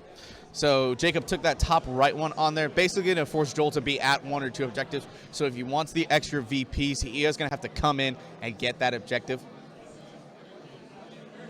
Now, if Joel wants a kind of a safe battle tactic, he could just broken ranks. Oh no, he already broken ranks. He can't do that. There's 1 hour left in round 3. You have 1 hour. So I was going to say he could broken ranks, but actually he can't because he did it round 2 and failed it. Yep. Yeah, so burning that objective might be one of the only things that's keeping Jacob in this game. It is for going to be one of the now. huge things keeping Jacob in this game. Also, failing that battle tactic for Joel is one thing keeping him up. So otherwise this would be an 8-7 game Joel. We'll see what happens. We'll figure out what battle tactic. Yeah, I think Joel might just be going into that beast raider, just trying to kill it, and then he gets that objective, and then it's going to be really difficult for Jacob to take it back. Yep, absolutely. He has most of the other objectives on lock. Neither of those those ogre foot units can retreat and go get that other objective. Yep, and you can also put Orgots onto that objective just to get himself a little bit more power. We'll see. Because I believe he controlled it round 2 on his turn. Yep. So if he takes control of it again, he'll get the hold more. Yep. Because it'll be at 3-1. And I would imagine we see Kronspine. Kronspine probably going to go down this turn unless he swings with it first and just massively slaughters those Iron Guts. Even then, he may not care. If Kronspine's going to go down this turn, he might wait to do that combat and just slaughter them anyway. Yep, because Kronspine's doesn't go down until Battle Shock. Really not, yeah. And if Joel can keep Jacob off the objectives this entire turn, even if Jacob takes the objectives on turn 4, he probably doesn't score enough points to catch up. Yeah, so you're absolutely right, because taking that objective in the top left isn't going to score him a VP that turn. Because he has to hold it for 2 consecutive turns. He would only have gotten it in round 4. Those are some hot Nurglings in that corner. And then what we might see is those Blikings move left to get into those Gluttons. Mm-hmm. And just kind of try to stall things in case that Kronspine goes down. Yep, because he can just bring the Nurglings up to control that center objective. Yep, and also he's up to 10 contagion points. I blanked for a second. Contagion points. Contagion points. There's so many things that are CP. Command points, contagion points, celestial conjuration points. And I was blanking. My Seraphon brain immediately went to celestial conjuration. No, contagion points. So he's at 10 right now, which means he could get some more Nurglings and kind of block off the board there. Yeah, those hot blue Nurglings in that corner. There are some hot Nurglings in that corner.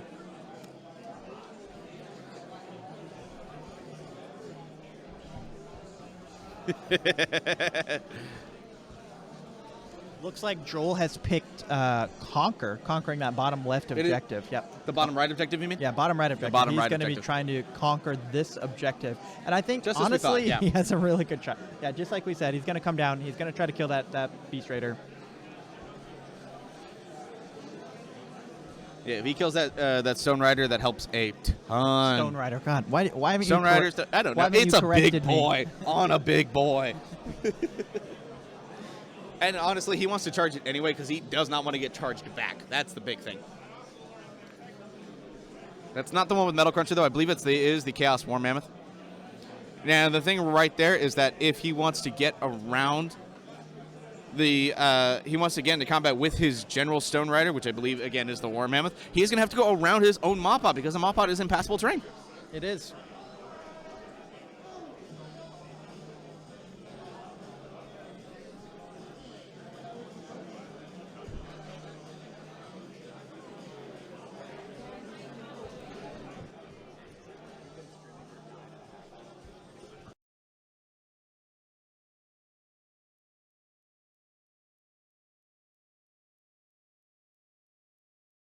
Look at all that movement. Oh, and he's moving Orgots down there as well. Fantastic. You want to make sure that Stone Rider is dead. It was very cool. It was very cool. See that 3 marker there? Cool. What are you looking for? I just want to go back on the stream, Steven. You're muted, by the way. What? You're muted, by the way, Steven. I'm not. No, you're not. I thought you were. I thought I saw a flash of red. My bad, Steven. You're just so used to it. I am. I honestly, at this point, yes. Oh, getting a redeploy away from those flies. So Yeah. I think he does have Conquer at this point, but at least he's saved that. Yes, I believe so. Jacob doesn't want to lose his Beast Rider, so he'd rather charge into him. Makes sense. He'd rather concede the 2 VP to kind of charge in and make sure he kills that stuff next turn. Yes. And I think it's just like you said, bringing up those Nurglings. He's probably going to take the unit in the center and throw it over into those gluttons. He's got Sloppy entering the obscuring terrain we've got there on the right. Fantastic. Love a good Sloppity. I do. Steven does not. I hate that model. I think that is. I think legitimately the two models that Steven hates the worst are probably in this game. Yeah, they are. Yeah, Sloppity and a Kronspine. Kronspine is saying you can't retreat. Bad. Also, not going down in a turn. Bad. I didn't pick this matchup to stream. You did not. And Sloppy, preventing pile-ins so you can't combat. Bad. I just want to play the game, Eli. Steven, not fan. I just want to play the game. You just want to play the game. If I didn't want to play the game, I would have stayed at home and watch One Piece. Okay. Look, that is equally a slow pace of use of your time. That is the thing. Oh, bringing in some more Nurglings for that back objective, just to once again try to tar pit anything that's going up that direction. Yep, that makes sense. Especially because, Nurglings are fantastic to summon because they, if you don't kill the model, it heals back up to full. Yep. If you only do 3 damage, back up to full. It's 12 wounds. Sounds like bullshit to me. Yeah, they got 5 attacks each. 2. So, unit Nurglings, 50 attacks. They're looking to spike 6s. It's 5s to hit. Who cares? You want 6s, so you do those disease token points. It's fantastic. I love Nurglings. Summoning Nurglings is primo. But yeah, like Steven said, he's looking to kind of helm that objective. He might charge in. Maybe he'll make that charge in the gluttons. Who knows? Charging in would be a great way to try to get disease tokens on those gluttons right there. I think they're, in fact, measuring for Conquer right there.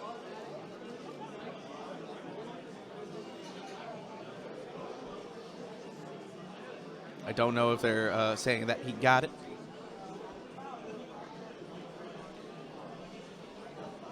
To be honest, I think if he charges that fly in there and it doesn't die, he gets it anyway. But I think that fly on the bottom there is supposed to still be within 6. I think that's the plan. And if that's the case, he has 11, I think. Ling Orgots is a monster? 11 to 5. Or 11 to 10. Checking right now.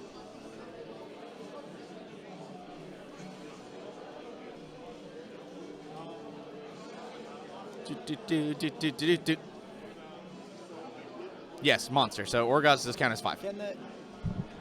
Can those flies pile in from farther than 3 away? Joel just moved it straight in. He might have charged. Interesting.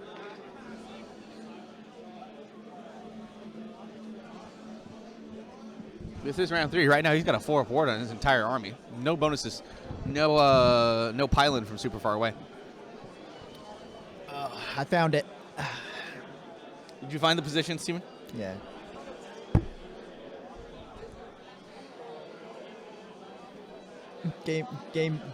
Game 3 life.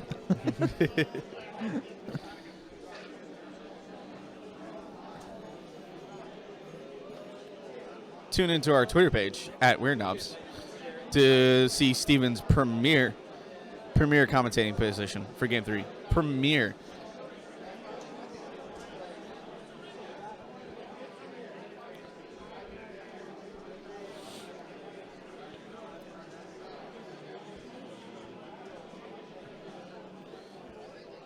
All right, look at all that stuff.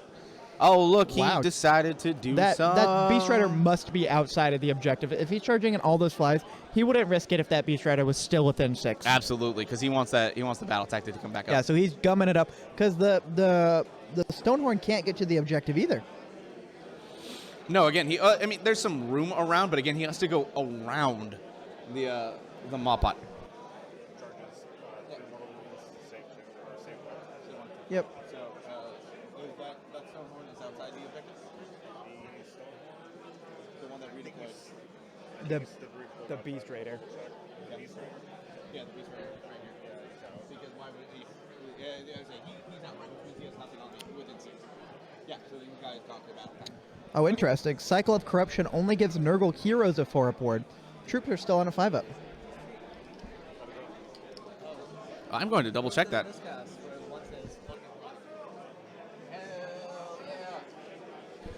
Tom Guan coming to give me an update on Croak. He did not miscast for an entire game, and we love to see that.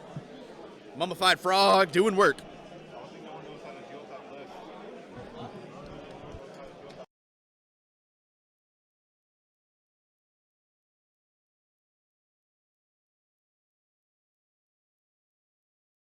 Yeah, Unnatural Vitality is in fact heroes. I misread that.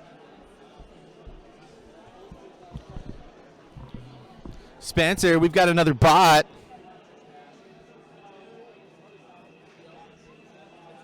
In fact, we've got 2 bots. There's a second bot. There's a spot with the name of K. They're both first-time viewers. Hey, look at that. You are gone.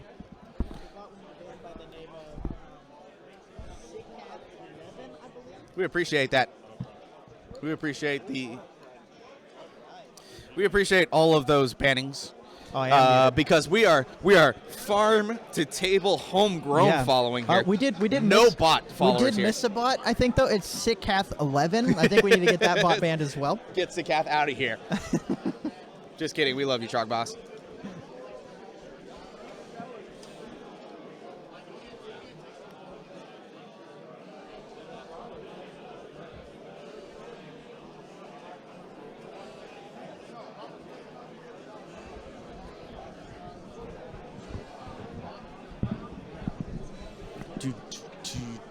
Damage.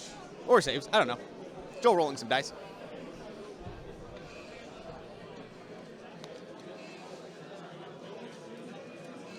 It was, in fact, damage. Those gluttons are dead. Wow, fighting into the Gluttons and not the Iron Guts. Interesting. Well, that is less. That's just less attacks that are going through. Maybe the Iron Guts just don't roll that well. It's always possible, right? This way, he effectively killed. He killed a unit. Oh, I think he's actually split the attacks. Looks like some of the Iron Guts are also taking damage. You know what? Not a bad idea either. The Ogres don't have the best save in the world. I think it's just a 4-up. So still good. Going down to the Beast Rider. Yep. On the bottom right, presumably, since Jacob's hands are messing with all of that down there. Yeah, fighting into one of those flies.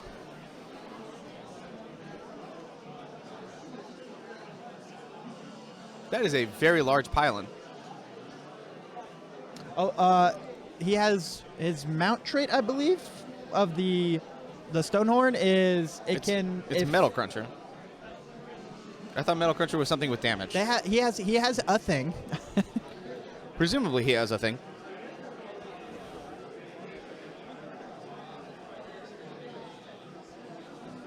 Because like Metal Cruncher was how he did the mortal wounds to one of the flies. I think he's trying to make sure he gets on that objective with the pylon, but I want to know how he got the pylon. He has something on one of his things that if he's eligible to pile in and he's within 12 of the Stonehorn, he can pile in an extra 3. So he can pile in 6 inches. Okay.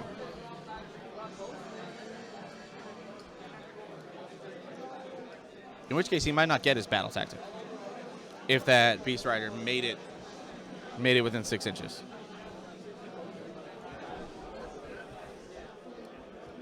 Oh, that's the nice drop of the red stuff. Oh, that's what that is. Okay. Nice drop of the red stuff. He can pile in 6 inches while he's within 12 of the Stonehorn.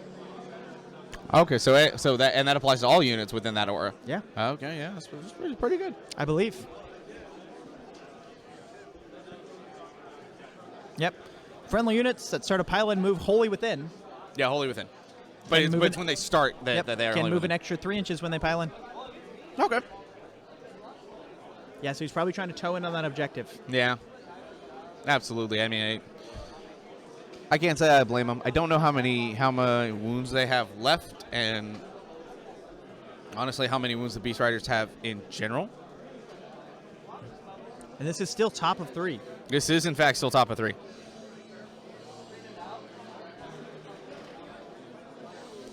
The Beast Riders are only 12 wounds apiece. Yep. 4 up save, so it's still possible. He has a lot of attacks there. He can do some damage. He can get some damage through. That looks like that's one fly dead. Wow, that is actually really unfortunate. Yeah, it's still 11 attacks with the other one. If Joel spikes the 6s, you can go down. I'm actually going to go check what the health is on that Beast Rider right now.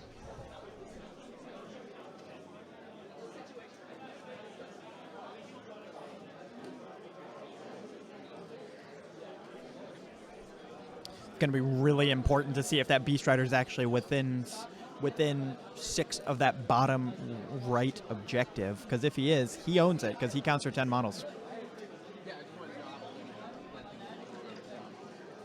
So 4 damage taken on that Beast Rider. 8 so left. He's got 8 left. If Joel spikes the 6s on the attacks and the dude fails some saves, like it could go down.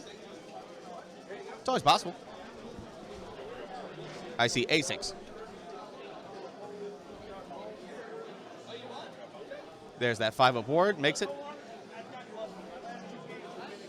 And that's 3 more 6s. See?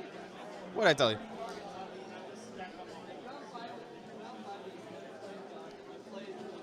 And the Beast Rider has a 5-up ward right there.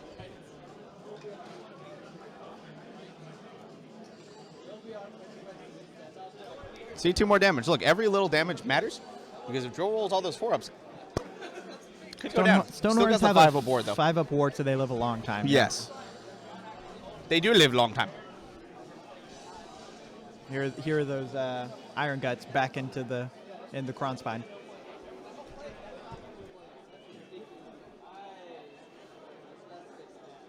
So we're going to see how much damage the 6 Iron Guts can do to a Kron Spine. 6 Iron Guts still do a lot of damage. We'll see.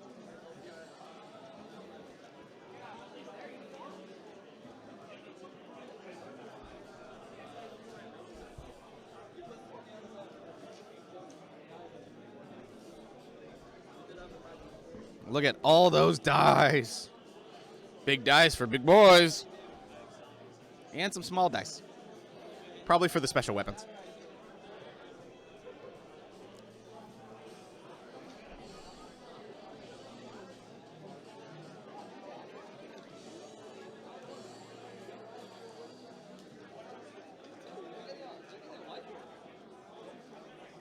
I see. Looks like 1, 2, 3, 4, 5.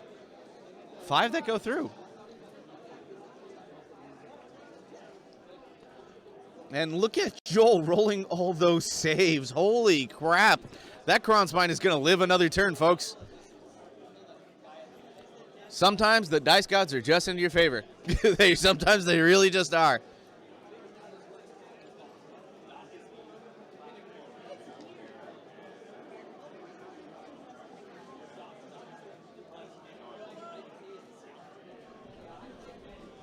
Kronspine might live another, what was that? I say he lives another turn. We never know, right? It's going to come down to that 3d6 roll.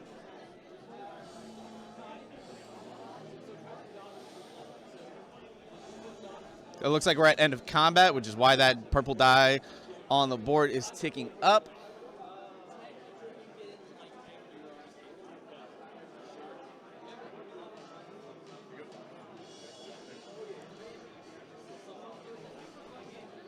Go to Battle Shock. Looks like, oh my gosh. That looks like 6 wards that that Stonehorn is going to have to make. Only wards one of them. Is that going to be it? No, it's not. Okay. I think left alive on 1 wound? Holy crap. Left alive on 1 wound. So now it matters a lot if that's Beast Raider is within 6 of that objective. Yep. It matters an enormous amount. It matters a huge amount. Some more disease rolls. Wait. Yeah.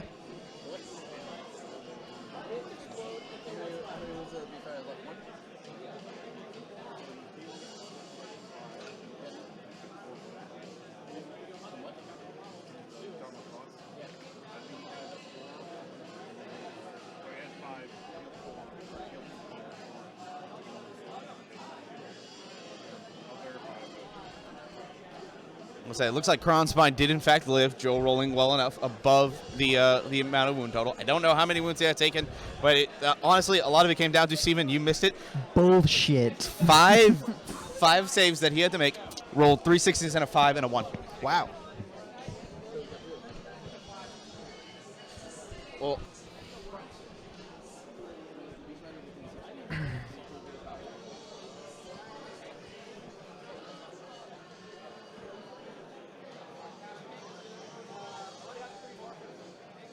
confirming right now whether that Beast Raider is within 6.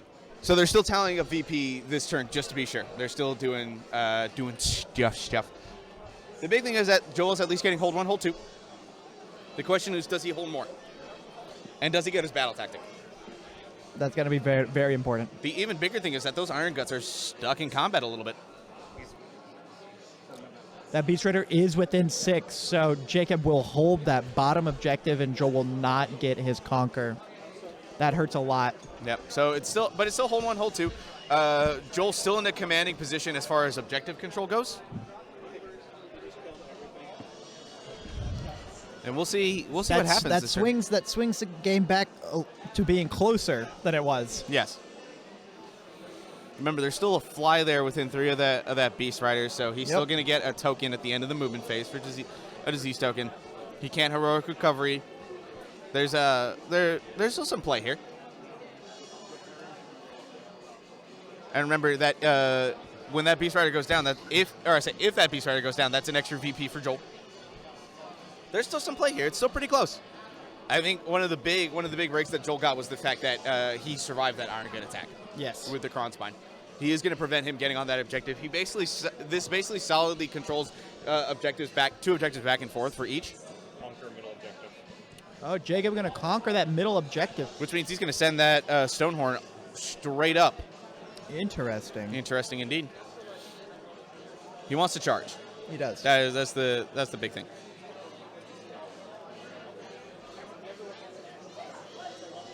Now, the big thing about that is that he can get that. Now that Beast Rider dies on that bottom right objective, well, he won't control it anymore.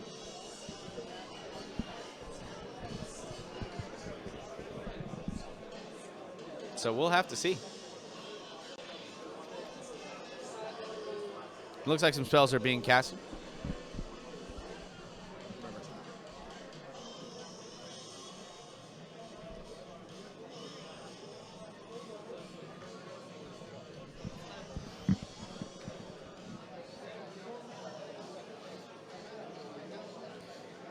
Jacob casting some spells here, probably buffing up that Stonehorn for his inevitable charge into that center objective for Conquer. Could also be throwing some buffs on those the gluttons here to try and actually take out the Kronspine.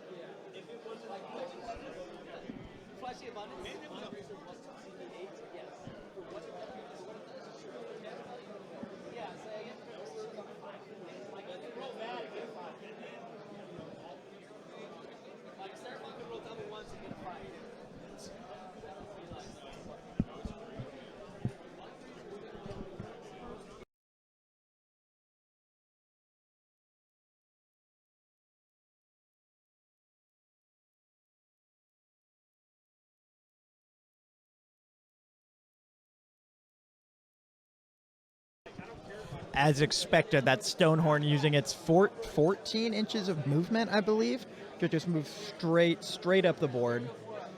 12 inches of movement. 12 inches of movement to just move straight up the board, get into that center objective. It counts for a bunch of models. It's going to murder that unit. So what? What's happening?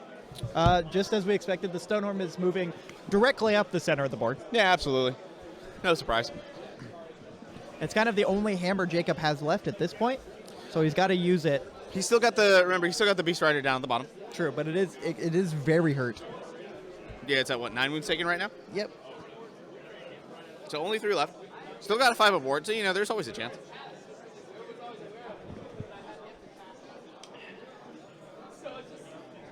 I see 5. I don't know where that 5 came from, but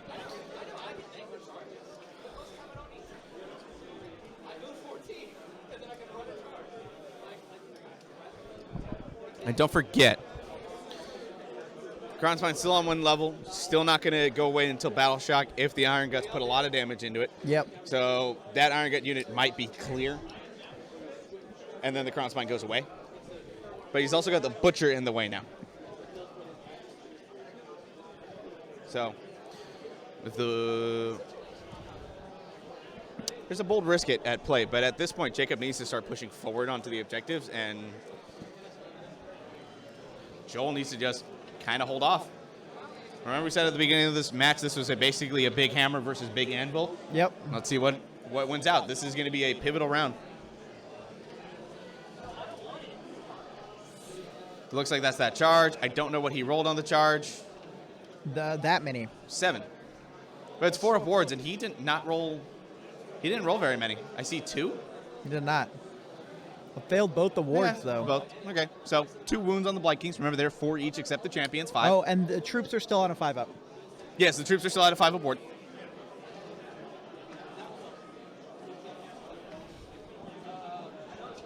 Looks like a 5 to charge.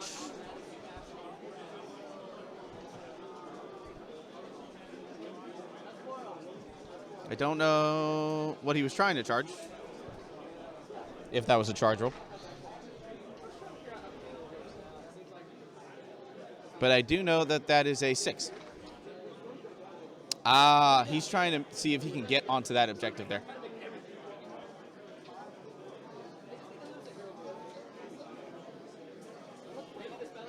I think he is taking a risk with that. I think that is the Slaughtermaster or the Butcher, one of those heroes. Because what Jake's going to try to do is he's going to pile in further onto that. And then... And since he's within 12 probably of that Stonehorn, he gets to pile in 6. Yep. But Kronspine can also turn around and just whack him. Chomp him. Yeah, chomp him. And I think it'll largely depend on how much damage he takes from the Iron Guts. Or if Jacob doesn't even attack with the Iron Guts first. Mm-hmm. That Kronspine is a monster, still counts as 5. That the hero only counts as 2. He's not a monster. The fly down here is gone. I'm not sure where it went. I'm not sure where it went either. Shooting attack, maybe? Spells? Maybe. Either way, it's dead. Which means he is going to try to charge Orgots, who does have a 4 aboard this round.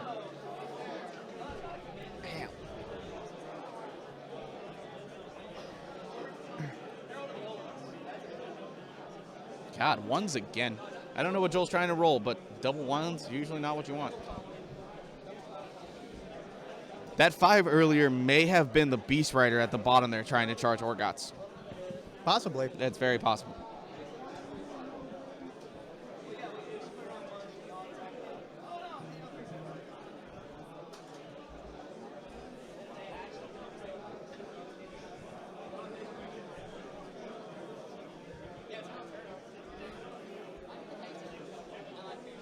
I'm waiting to see how certain things go.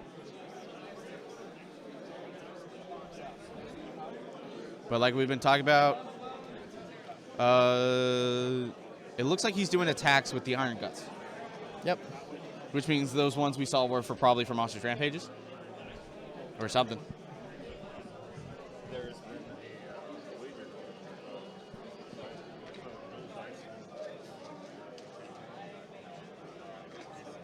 every 5 You take a shot? every 5 Right, no, but I'm talking you. Yes. So far we're at So apparently there's this bet. Joel's dice have been rolling not that great for him so far. So for every 5 ones he rolls, Grot Brian has to take a shot. So far we're at 1 shot. I wonder how many we can get before the end of the game. We'll find out.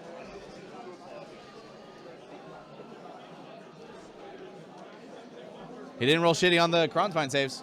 We'll see if he can do it again. Not bad. Not bad at all. 4 go through.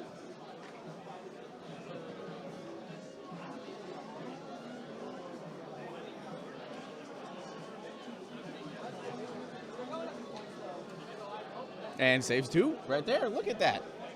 Not that bad. Not that bad. If I'm Joel, I'm swinging with Kronspine back into the Slaughtermaster. Actually, no. Yep. Well, when he activates Kronspine, I'd swing it into the hero. Right now, he's going to try to do as much damage as he can with the Blight Kings. I think that is a good move. So yeah, based on the fact that Beast Rider is not in combat there, I think that 5 we saw earlier was that Beast Rider charge. Probably. Yeah. Was not going to get in.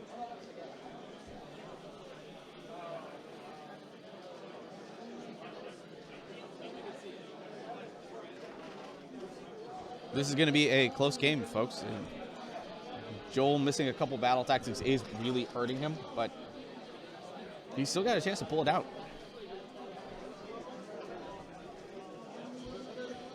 The Blight Kings still do a bunch of damage. Yeah. They're not bad in combat at all. They're no slouch. Yeah, at the same time, Nurgle kind of running out of steam a little bit. Yeah, but remember, he can still summon. He's got 2 points. He He'll can- get more. he can Look at still those summon. 6s. But is it going to be enough to hold on to the objective he has and get the battle tactics he needs? But look, he's got 4 6s. That's going to be 4 disease points. And if there's a Blight King that is there in combat, that'll go up to 5. That's pretty good. 5 disease points. The disease tokens haven't really been working out for him so far this game. No, he got like the one use on 1 unit that was pretty solid. But other than that, like the Beast Rider's last turn, that was good. Unfortunately, the Beast Rider, for Joel, the Beast Rider had healed, and then that was it. He is getting a lot of wound rolls through. Mm-hmm. So he's forcing a lot of damage through. I think it's still only Rent 1, but like, you roll enough die, you got to fail some. And yeah, like that. Look at all of that. Yep. Now for the 5 aboard. Which he saved 1, so Wow. Take like 6 or so. Not bad. not bad at all. Still doesn't have that objective, though, because the Stonehorn does count for more models. Stonehorn counts as 10, yes. Right now he's got 9 on the board, if nothing dies, which, yeah, you know. Oh, see, there's the 6-inch pile-in on the Slaughter Lord. Sure. Doesn't do well. I don't. This is the bites attacks. Yep. So the cleaver didn't do much. Only 2. Stonehorn took how much damage? Like 6-ish. 6-ish, which means he is bracketed pretty bad. He's in middle bracket now. 2 less attacks on the horns. The crushing hooves going up to a 3-up. 2 wound.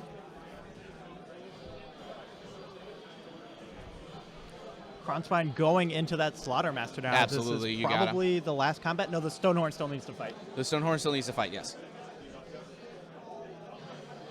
Ooh. Looking for a lot of damage here so he Yeah. can keep control of that objective. But he still keeps control of it anyway. He's got the Nurglings up there, but that Kronspine counts as 5. It's a monster. That is true. That Slaughtermaster right there counts as 2.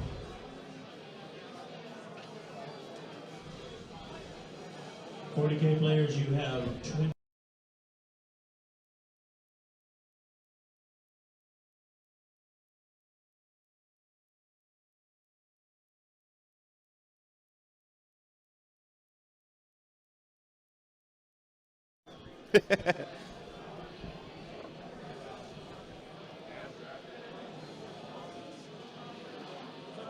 All right, damage. We've been streaming for a while. Both of us are just kind of watching the game now. At this point, yeah, we're getting low on energy, you guys.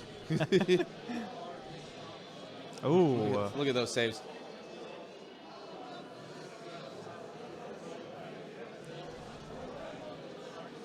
Look at those ones. I think that's another shot for Brian. All right, 1 blanking down. More attacks. Okay, rolls here. I think both those go through. Maybe not.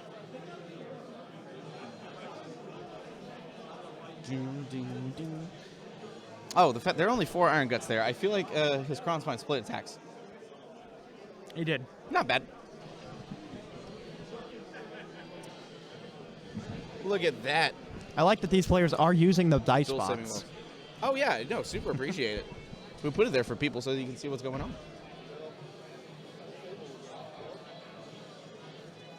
Joel's saving pretty well with those Blikings. Yeah, he really wants those to stick around as long as possible. At 4 up. If it's no round, okay, 1 damage. It might be D1 or D3 or D6 plus 1. Still pretty solid. He only lost the 1 Bliking. That's not bad at all. You're right, he is still going to capture that objective, but he gets still wounded pretty hard. Priority going to be really key for the next round.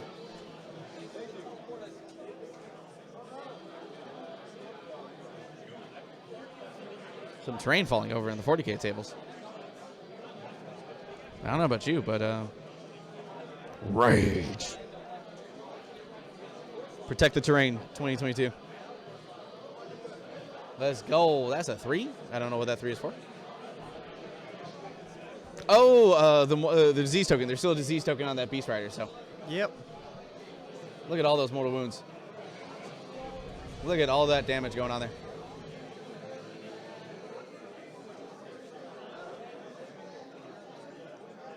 And disease tokens going back down to 1 on both of those. Jacob is going to get hold 1, hold 2, hold more, plus his battle tactics. So he's getting 5 points this So round. he's going to get 5 points this turn. He's going to go up to 12 with Joel at 8. You turned off the scoring, Steven. Player 2. Kronspine lives as well. Fantastic. Wow. Rolling a 14 on 12 wounds taken. What a dumb model. That is going to be huge because, again, keeping stuff tied off is really good. And, again, it will come down, like, this priority is going to be pretty big. Yeah, his priorities are very important for both sides. There's going to be a lot of stuff that gets taken down. The big thing, I think, for Joel is that those Blikings only lost 1 model. Yeah. That is still a lot of attacks that are going to get into stuff. Unfortunately, they can't. The Stonehorn has too many wounds. Yep. His wound character is too big, so there's no chance of doing mortal wounds back. Yeah, because they have that ability to. Kronspine did live, so he probably will clean up the rest of the units on the left side of the board this turn. Honestly, yeah. Like round 4, I mean, Joel's in a good position. He is. And Jacob's not in a He's bad good position either. because he just made a extremely high roll on the Kronspine save. Yeah. Now the question is priority roll. I think we just saw it. I totally missed it. I saw a 3 on Jacob's side. I don't know what Joel rolled.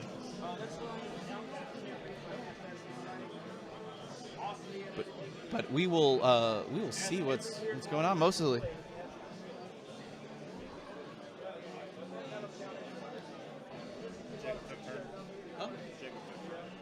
So Jacob looks like he took the double, which again will be Ogor Mawtribes, top of 4. Yeah, which again, because of Crown Spine right there, not the worst.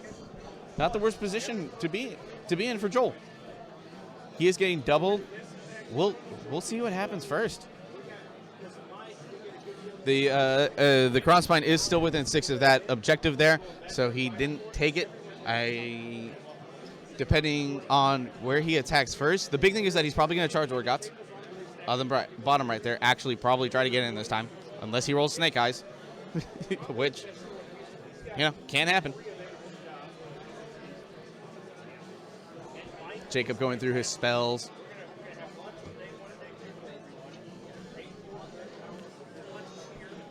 Joel just watching a hero phase happen because he has no wizards to fight back with. Now the question is, battle tactic? I will find out what the battle tactic is. If we're already in the hero phase, presumably he chose it.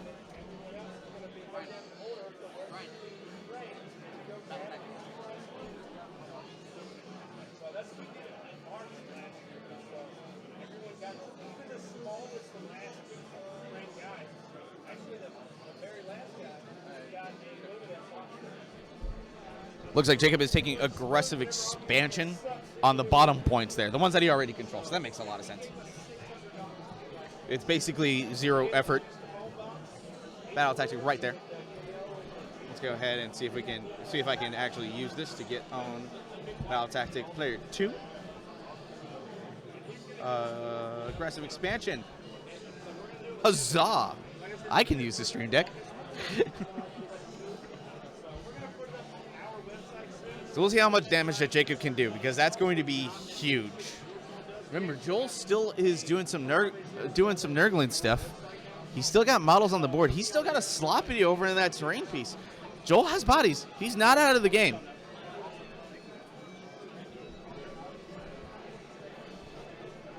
The big thing is that Joel has missed battle tactics, which is why he is down points. Yeah. Gavin, Brian, Lofton coming in and invading our stream a little bit. I don't know if you heard him. I may have accidentally muted when I grabbed the mic as he grabbed me. But it's fun. Big thing as well, this is round 4, so at the start of Joel's hero phase, everything in his army will heal D3 because it acts as if it's in Locus. I believe it's everything in his army. I don't believe I read this one wrong, and that it is in fact D3. Or is in fact just heroes.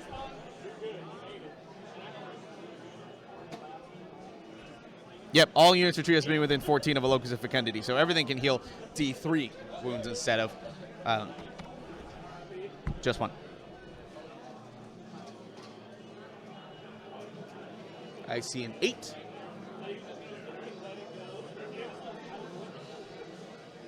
It's possible that may have been heroic willpower to unbind.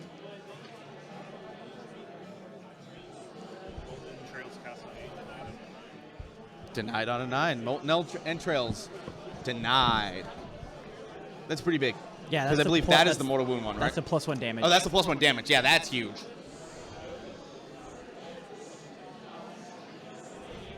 Look at that, 6, 6, and a 3. I don't know what that 3 dice is for. I assume that's mortal wounds, because it's the only thing I can think of that he's rolling for right now. Yep. So taking 1 damage, pretty good.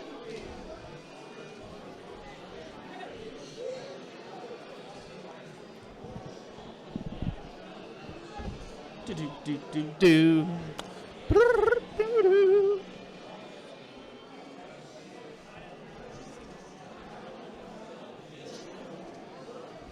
Dun, dun, dun, dun, dun, dun, dun, dun. I see a 6.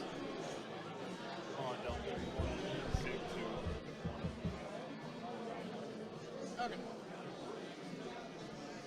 So 1 on Orgots before we're even in movement.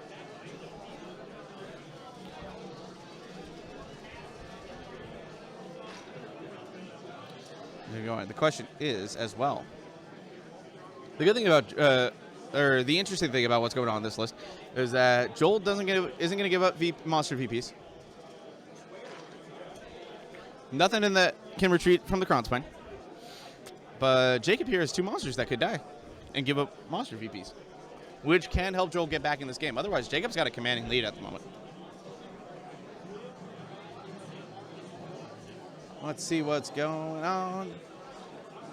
There's a whole lot of nothing on the board. There's models in combat.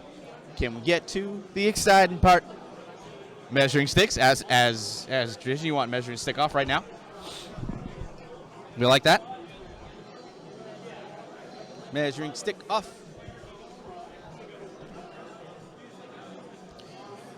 And there's the movement of the Beast Rider right there, as we expected, getting as 3 we away expected. from. Getting 3 away, trying to charge into that Orlock. Nurgle guy. Nurgle guy. Nurgle man. With the Butcher coming around the bend. Yep. Just around the Moffat bend. Yep. Disney will probably sue me at one point. Yeah, so he's going to try to get both of those into that Nurgle man. Yeah, I think he's really trying to kill Orgott's doing the redeploy there. Very good.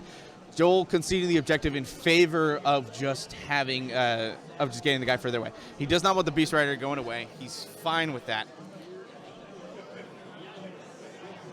He's fine with that. He can still roll a mortal wound. It's better that he makes that guy harder to kill. I think that redeploy is very good.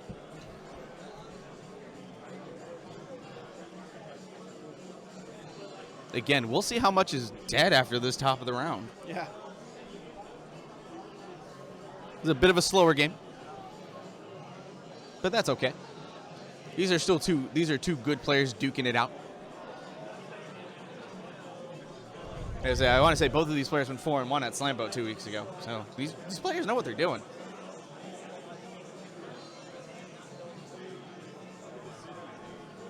Caffeine is wearing off, yo. I better finish it. I have not finished that drink from this morning. Oh, the flavor is strong. A lot of players are finishing up their games, but we still have like an hour left. These players are taking their time and making sound decisions. Nothing wrong with that. Fighting from Kronspine into something. Assuming this is, depending on where this is at. Nope, can't tell.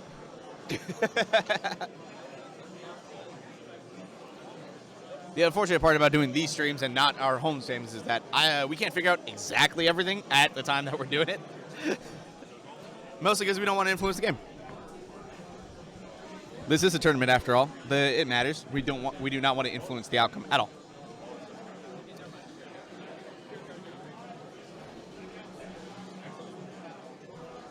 Oh, and a lot of saves for something.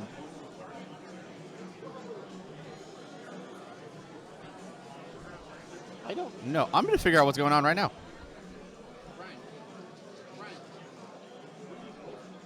Oh, it's attacking. Yeah. We're all the way in combat. That's Yeah. Iron Guts going into Kronspine. Yeah, of course. We've already had a couple of combats. You know what? I totally missed the charge phase. That's why I was confused. I expected that stuff in the bottom right there to charge, but I guess Jacob decided it wasn't worth it. He had him off the objective. That's fine. He's going to force Joel to kind of come into him. Mm-hmm.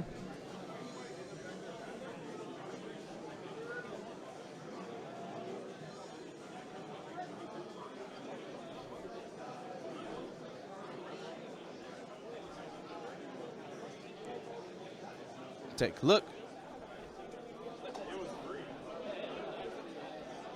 Wish I could tell what that number was, but it's single digits, which is good for Joel.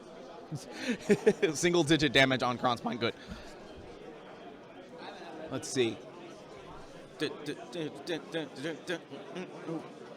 I see a 5 on that die. I don't know what that 5 is for, but it's a 5. 5 is usually good.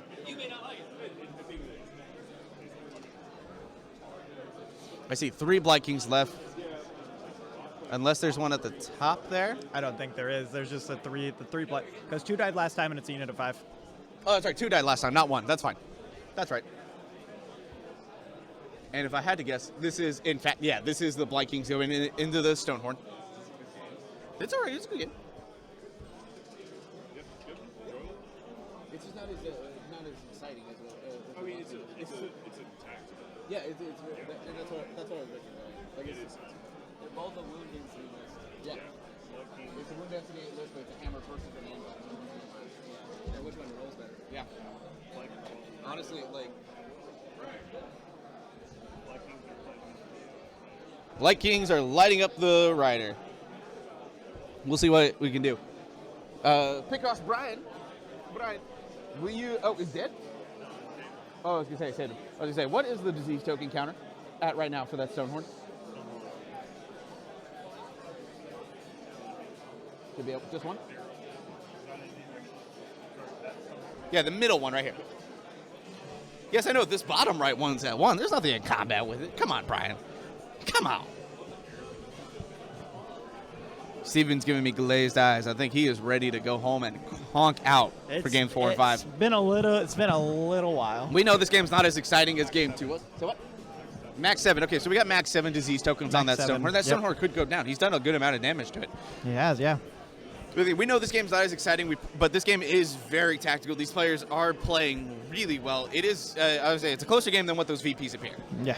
Joel failed a couple battle tactics, which sucks for him. But Jacob's keeping the pressure on, and a lot will be dictated by this round of combat, even though it's not Joel's turn.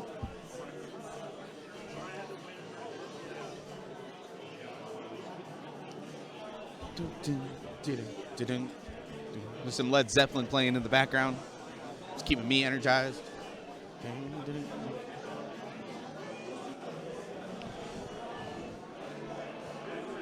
I see some saves. That's Slaughtermaster down. Yep, that is huge a Slaughtermaster for Joel. down from Kronspine. Huge for Joel. That is a good source of damage and buffs just gone. Yep. And 1 Iron Gut dead. Yep. Okay, Fighting into the Iron Guts as well, splitting up those attacks.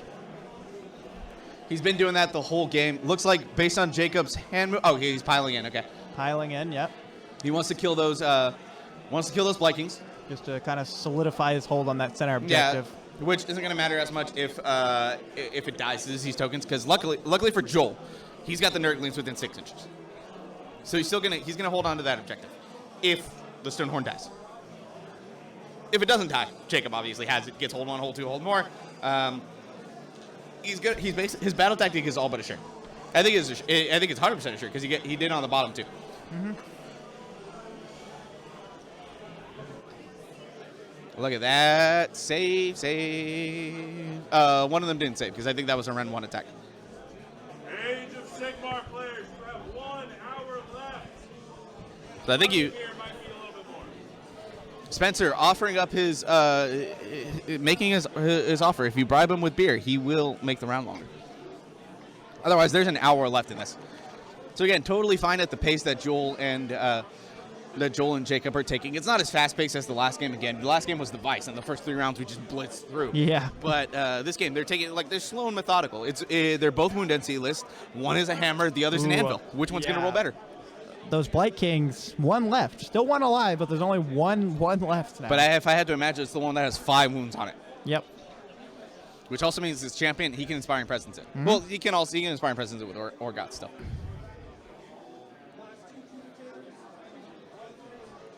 Let's see what happens.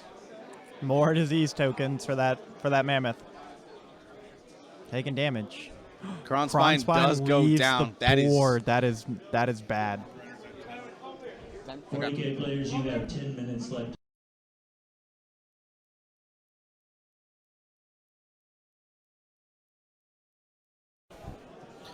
Kronspine going down is huge for Jacob. However, don't forget, there are still those Nurglings right there up top. Yep. So that objective's not really in danger for him. He's not super worried about it. What I'm guessing is that he's doing, Jacob's telling him it's hold 1, hold 2, hold more. Yep, hold 1, hold 2, hold more. So Jacob's going to go up to 17. He's going to go up to 17. This is huge.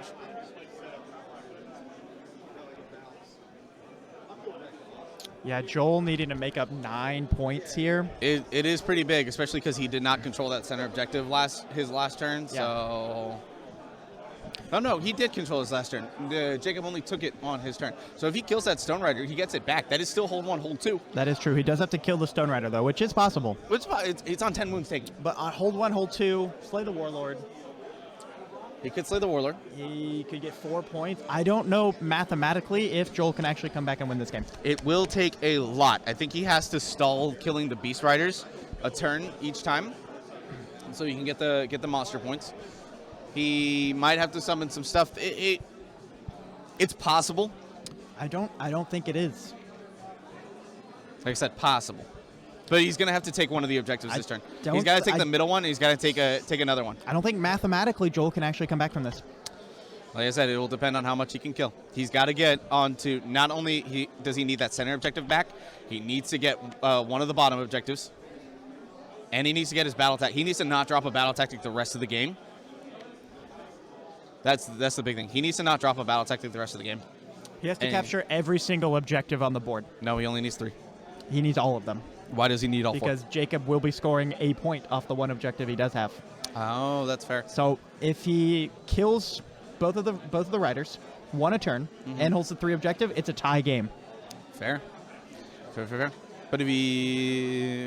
What's Jacob's grand strategy? Is it hold the line?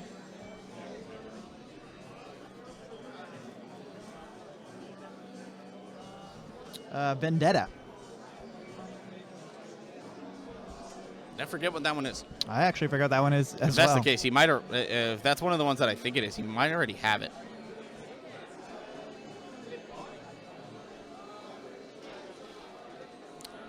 If opponent's general is slain and his is not. Oh no! Joel's is hold the line, so Joel's is hold the line. which So is it's that Blight King. Oh, the Blight King. The Blight King is battle line. He needs that Blight King alive. But in order to deny the grand strategy from Jacob, he needs to kill his general. Wait, how did? No, he's saying it's right. No, I think we're at 17. Yeah. Bring it down on the Beast Rider. Yep. Is that his general? No, that's No, just, the general's that's this one? So that's the general. That's Okay. the Stonehorn, the Crosshorn. Joel That's doing just Beast Riders. Okay, Joel so the doing middle one. bring it down on that Stonehorn in the center. Yes. So he should be able to achieve that relatively easily It is. if he charges that Blight Lord into it. What he might do is charge it with the Nurglings. To be honest, and get the 15 attacks, hope for the 6s, do some mortal wounds, done.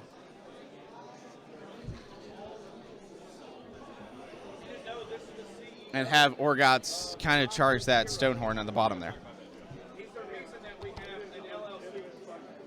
Let's see. Let's see what's happening. We will find out. Yeah, I think at this point Joel's just trying to limit the number of points Jacobs can actually get and limit the difference basically. Yeah, for sure. That's the thing. Unless a miracle happens, I don't think he can actually gather up enough points to win out. Yeah. In the end, He needs a lot of things to go in his favor. There is a possibility for a tie if he plays perfectly, but unless a miracle happens, I don't know if he can actually gather up enough points for the win. We'll see. We'll see. Okay, so he's going to send Orgots in. Yep. No, he's not. Maybe not. Maybe not.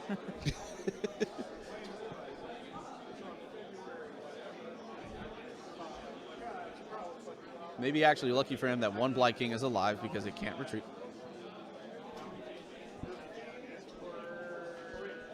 What are these? Oh, rallying 2 Iron Guts. Wow, rallied 2 Iron Guts back. Yes. That's not bad. That is That pretty means good. he can go up there and take that top objective, thus making this even harder for Joel in the end. Yeah. Although going up on that objective honestly doesn't help Jacob at all. It helps him because it limits the amount of points Joel can actually get. Yeah, but depending on how it goes around.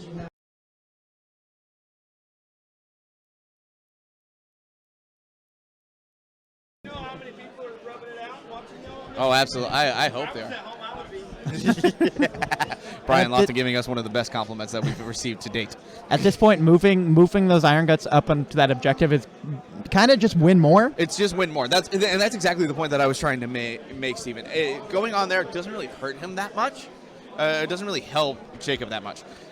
You're right that he's trying to deny Joel basically as many points as he can get. So we'll see. Because if Jacob wins the priority anyway, then it doesn't matter. That is true. Joel needs the double into 5 badly.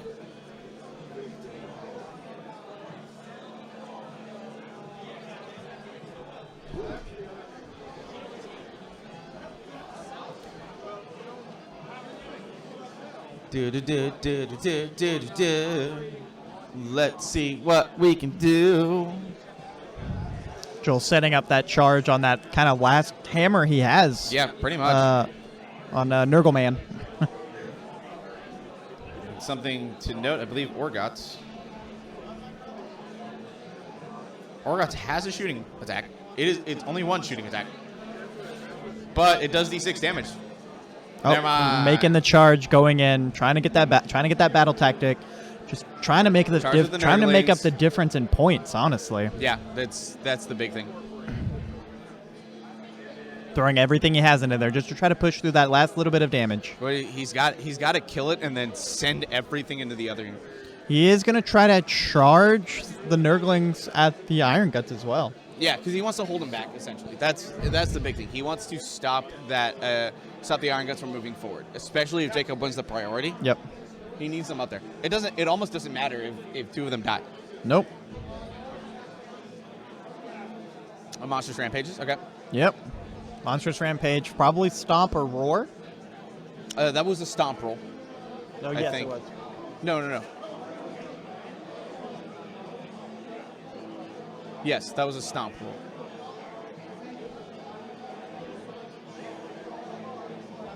Ooh, into the Blight King. Into the Blight. Yeah, that makes sense. Oh yeah. Trying to finish that off.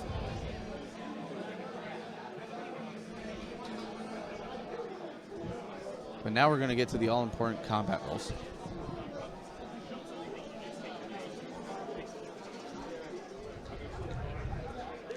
Looks like this is going to be Orgots first. I presume this is going to be Orgots first. Probably, yeah. Because if he can kill him with Orgots, that's an extra VP. Yep. That is going to help him a lot because Orgots is a monster. Mm-hmm. Ooh, rolling really poorly on those attacks. Those rolls, not great. Wow.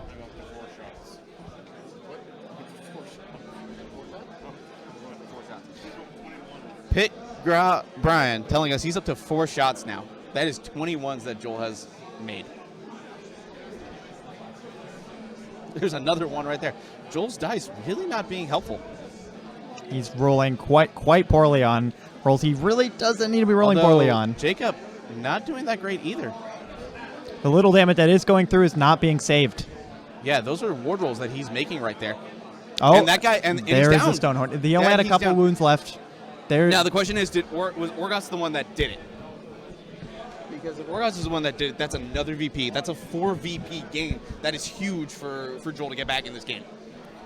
Will it be enough? I don't know, but it's still huge. I still don't think there's a path for victory for Joel, but he is closing the gap. He is doing everything he can to close it. Yeah. The big thing is that that Blight King is alive, which does keep his battle line. That is true, yeah. His grand strategy, that is big. If Joel wins the priority, he can just charge into that, charge into the Stonehorn General. Mm-hmm. If he manages to kill it. That is true, yeah. If he manages to kill it, he'll deny the grand strategy for Jacob, which could be a huge swing also in his favor. Yep. That could be a path to a Nurgle victory. Oh yeah. I'll have to do the math in my head. It's tough. We'll see what the final score is after the round, and then we can figure out what the scores are for round 5. Because that'll really be the ticket. We'll see how much. We know he's getting 4 VP, killing a monster, battle tactic done with Orgots, I think. Again, I'm gonna double check. Players.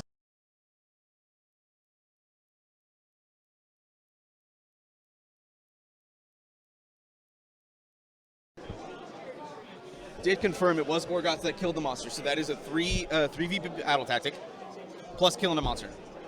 So he's up to 12 points. So he's up to 12 on battle tactic alone, and by the looks of it, he's going to have hold 1, hold 2. Gamescom attendees, the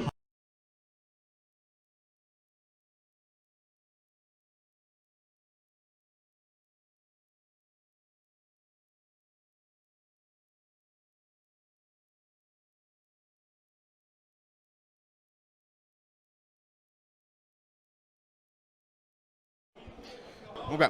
So again, closing the gap. He has hold 1, hold 2 because he did control that center objective on the top of his turn. Yep. So that is big. So it's going to be another 2 VP. So he's at 14.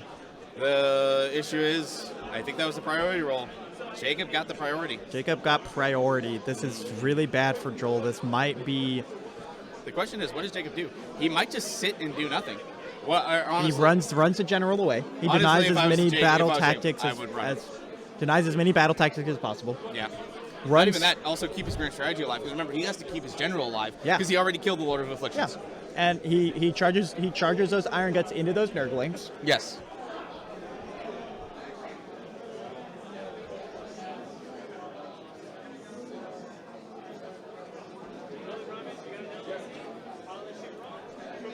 That is the end of round 3. Get those scores in.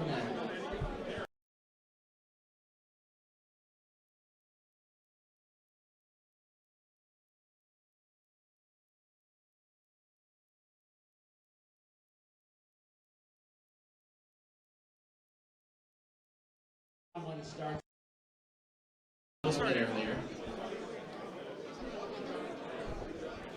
And tomorrow at lunch we will be doing the painting competition.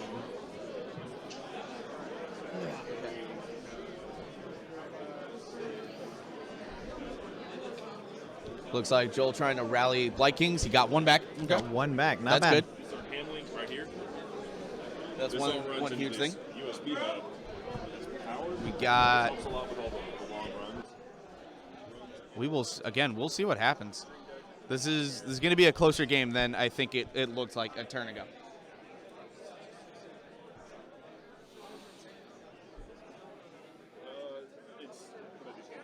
I see a 6 on whatever roll he was making, probably a casting roll of some sort. He still has a Butcher alive. The big thing is that Jacob only has 3 units left on the board. One of them is the Iron Guts. The other is the others is General, Frosthorn, Stunhorn, and last one's a Butcher. So yeah, this game is closer than it looks. Not even looks. It's pretty close.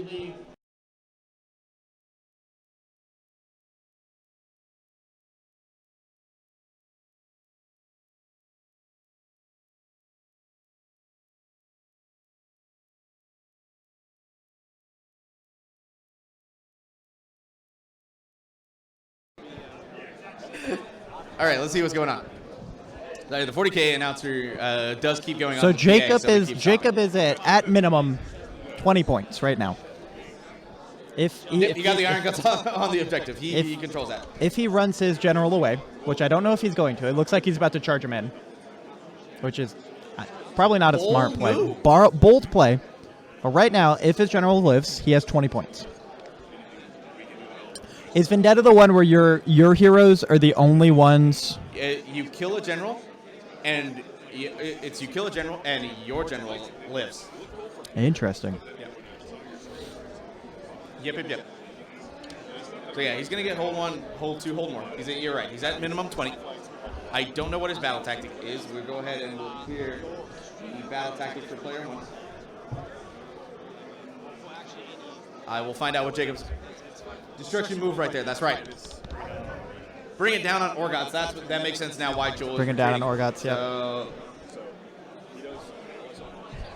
So Jacob, instead of running away to secure his grand strategy, he's looking to lock the game down right here. Right now, by yeah. saying, "I am going to bring down your. I'm going to bring down your Orgots, take away essentially your last hero because that sloppy is in the terrain and not really in range to matter for much." The win is extremely difficult for Joel at this point. Jacob's trying to make it impossible. Yeah. Honestly, the big thing that's gonna happen. Here's the thing. Joel might be able to snipe that bottom right objective on round 5 because I think Jacob forgot about Sloppity. He did, yeah. And Sloppity can auto run 6. He can move 10 inches and get on that objective there. Mm-hmm.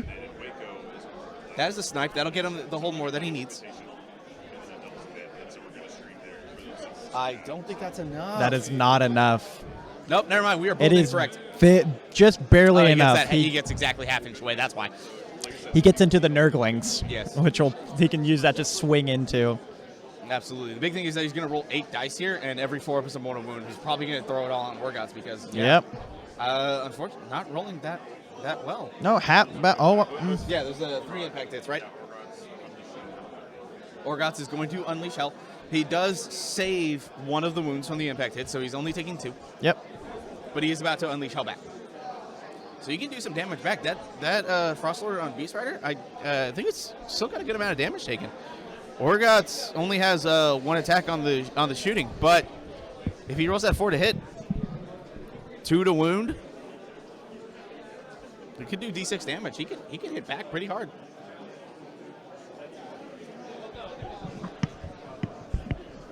And if he can kill the Stonehorn right here, get himself a monster point.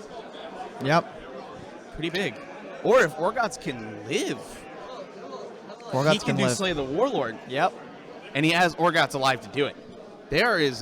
Jacob just opened this game back up to Joel. Jacob opened this game back up to Joel. Jacob is trying to put it away, but if he fails, Joel will have a better path to victory. Ooh, and it is not looking too hot on the attacks.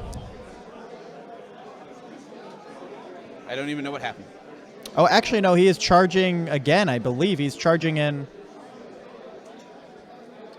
The Butcher. Okay, he's getting the Butcher in there. That makes sense. He wants to make sure that Orgots goes down, so he's trying to get some damage. Butcher's not too bad in combat.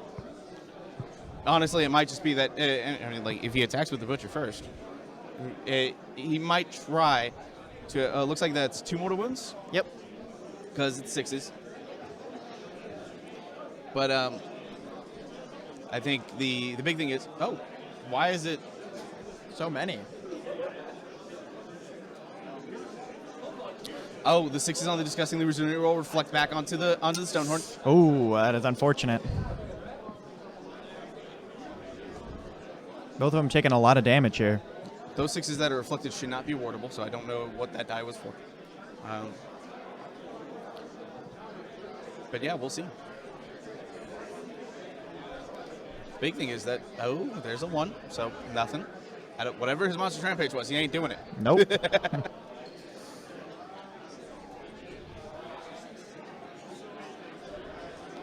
Looks like he might try to roar back, I presume. Come on. Let me see it.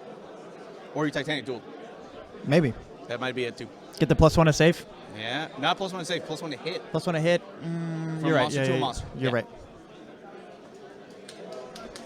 That wasn't even a roll.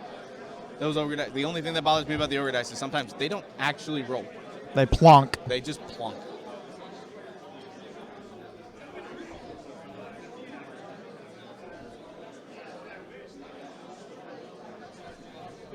I'm going to go make sure that they know.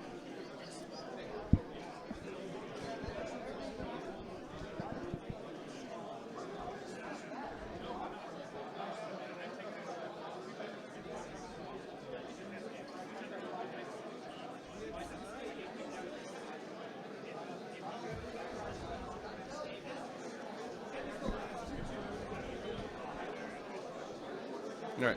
Jacob's saying that he's failing them anyway, but I just want to be sure. Well, why is that non-wardable? Because it is the mortal wounds that are reflected from the Disgustingly Resilient ward roll, and specifically those words cannot be negated. Whether it comes from Orgots or when it comes from Archon, whether it comes from Nagash. That is something we got from FAQs.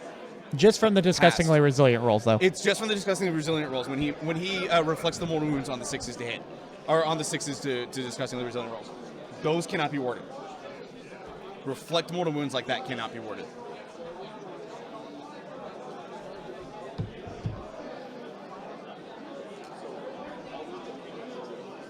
Orgots down. Orgots is down, and I think that might be game. Depends on if he can kill the Stonehorn right here. With the Nurglings? It's possible. Remember, Nurglings are 5 attacks each. Yep. And he is still in combat with them. No, there's the that is handshake. concession. I think that's the right move. I don't know if mathematically... Without Orgots, he doesn't have Slay the Warlord with a Doesn't monster have- yep. available to him. So I think that's the key. Yep. Jacob is going to get hold 1, hold 2, hold more, plus his battle tactic for 6, plus his battle tactic for 3. That's 6, plus 1 for killing a monster for 7. That puts him up to a whole bunch. 24. Yeah, Joel would need to make up 10 points this turn. Exactly. It's not going to happen. Not going to happen. Again, he needed Jacob to fail that battle tactic, which would be 4 VP down. Yep. To put him at 20. So he could possibly do Slay the Warlord. He might be able to get 6 points, 7 points this turn. Exactly. No, he'd only be able to get 6 points this turn. I don't think he's getting any. He can. Oh, because this. No, he could. If he kills, Sloppity moves down. Sloppity moves down. He can hold 1. Sloppity moves down to hold 1. Yep. The Nurglings. Oh, well, he won't get the point for holding 1. So magical Fantasyland. The Nurglings kill him. Not that in combat. Yeah. And then he holds 1, holds 2, battle tactic, kill the monster. 5 points. Okay, yeah, so he can get himself 5 points. It's not going to be enough. It's like not you said, gonna be what he needed was Orgots to live. Yep. So that he could slay the Warlord with a monster. Because if Jacob doesn't get that, he just has hold 1, hold 2, hold more. So Jacob is 4 VP down, I think. Yeah, Yep. he doesn't get his battle tactic with a monster. He doesn't kill a monster. So he's 4 VP down. It's 20 to 14. And Joel could have swung back with Orgots. Did slay the Warlord. If he did it with Orgots, that's 3 VP. Killed a monster, that's 4. Would have gotten up to 18 and then gotten the objective points.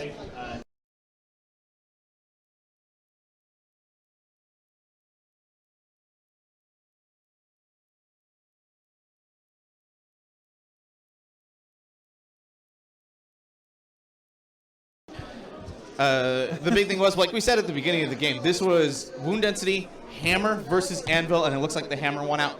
Yep. Oh, no, yeah, hammer versus anvil. The anvil could not hold on long enough. Anvil crumbled. Did not. It split under the weight of the hammer. Yep. So that was our game 3 of Smash and Bash 2022. Yeah. I think we had 3 pretty solid games. We apologize if the energy's a little bit down. You know, we've been streaming for almost like 11 hours. 11 hours. It's been pretty insane. I was gonna say I've never streamed this long before. No, not even close. But I was gonna say, that game, really good tactical game. Really good tactical game. I think both players would probably say that their roles were kind of dog shit. Yeah, a little bit. But even so, a lot of that board got cleared. But yeah, it was a good game. We are going to be back tomorrow for games 4 and 5, including game 5, which is going to be top table of the event. Yeah, game 5 will be the very top table for all the marbles. So thank all of you for joining us. I know a couple of you even stuck it out the entire almost 11 hours, which is insane. Absolutely. But, I mean, you had 3 fantastic games. If you didn't get to catch some of the earlier games, they will be available on the VOD shortly after the Twitch stream. Otherwise, we will put it up later on our YouTube. These games were honestly fantastic games. These were, I'm not going to lie, like, just because this game didn't have the high thrill moments that games 1 and 2 had, didn't mean it was no less good. Mm-hmm. There's a lot of tactical moments. I feel like you could look at this game and you could learn a lot about movement positioning, maybe some battle tactic learning. These are, like I said, these are good players. There's 100%. A couple mistakes. Think about like Joel is down 10 points, and remember he didn't get 2 battle tactics. He did not. He's still only down 10. Like that's not that bad through 5 rounds. Not that bad at all. For dropping 2 battle tactics. True. Yeah, but yeah. Thanks everybody for joining us. Like, follow, subscribe, do all the things that Eli has been plugging the entire time. We will hydrate. We will hydrate, and please join us tomorrow for the final 2 games of the event. So Eli, let me go ahead and do the proper shill. The proper shill. Again, if you like what we've done today, if you like what we've doing, you kind of want to see us keep doing it, whether that is more live streamed events or our battle reports, because we're going to just keep doing it. Go ahead and follow our Twitch. Subscribe to our YouTube channel. Follow us on Twitter at WeirdKnobs. We're /WeirdKnobs on YouTube and on Twitch.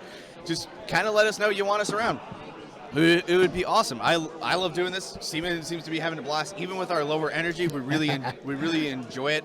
Like, seriously, like we were up at 6 a.m. this morning. Yeah, I was gonna say I woke up at 6 o'clock, so you imagine how tired I am. But I'm here. It's fun. Please follow us, support us. We love to have you. We thank you so much for being here. It's been an awesome day. I can't wait to stream games 4 and 5 tomorrow. No, they're going to be amazing games. Yeah. And if we okay,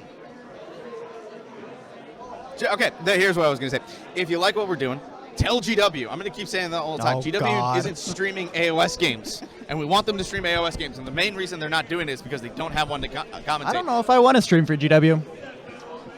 I'm going to come I out. want to stream for the community. I'm going to come out and say it. Their games are boring. We make them exciting. Remember, we'd stream the AOS event, which we can make exciting, and it means AOS gets on the map better. That's true. I'm all for that. All right, y'all. Well, we're going to head out. We've been streaming for almost 11 hours. Not that the 40K stream guys aren't good, by the way. Shots fired. I just think we could be better. But we would love if y'all came out again tomorrow and joined us for games 4 and 5 of Da Pit of Crumpin' at Smash and Bash 2022. Yeah. Eli, any closing remarks? Game 4 starts at 9 a.m. We'll open the chat in the stream about 8:30 to 8:45-ish. Yeah. We'll tweet out. And I will tell Joe. Get that. Fantastic. Hey, otherwise, closing remarks. Thanks for sticking around. Hopefully we see you again tomorrow. Yep. All right, everybody. See ya. See ya.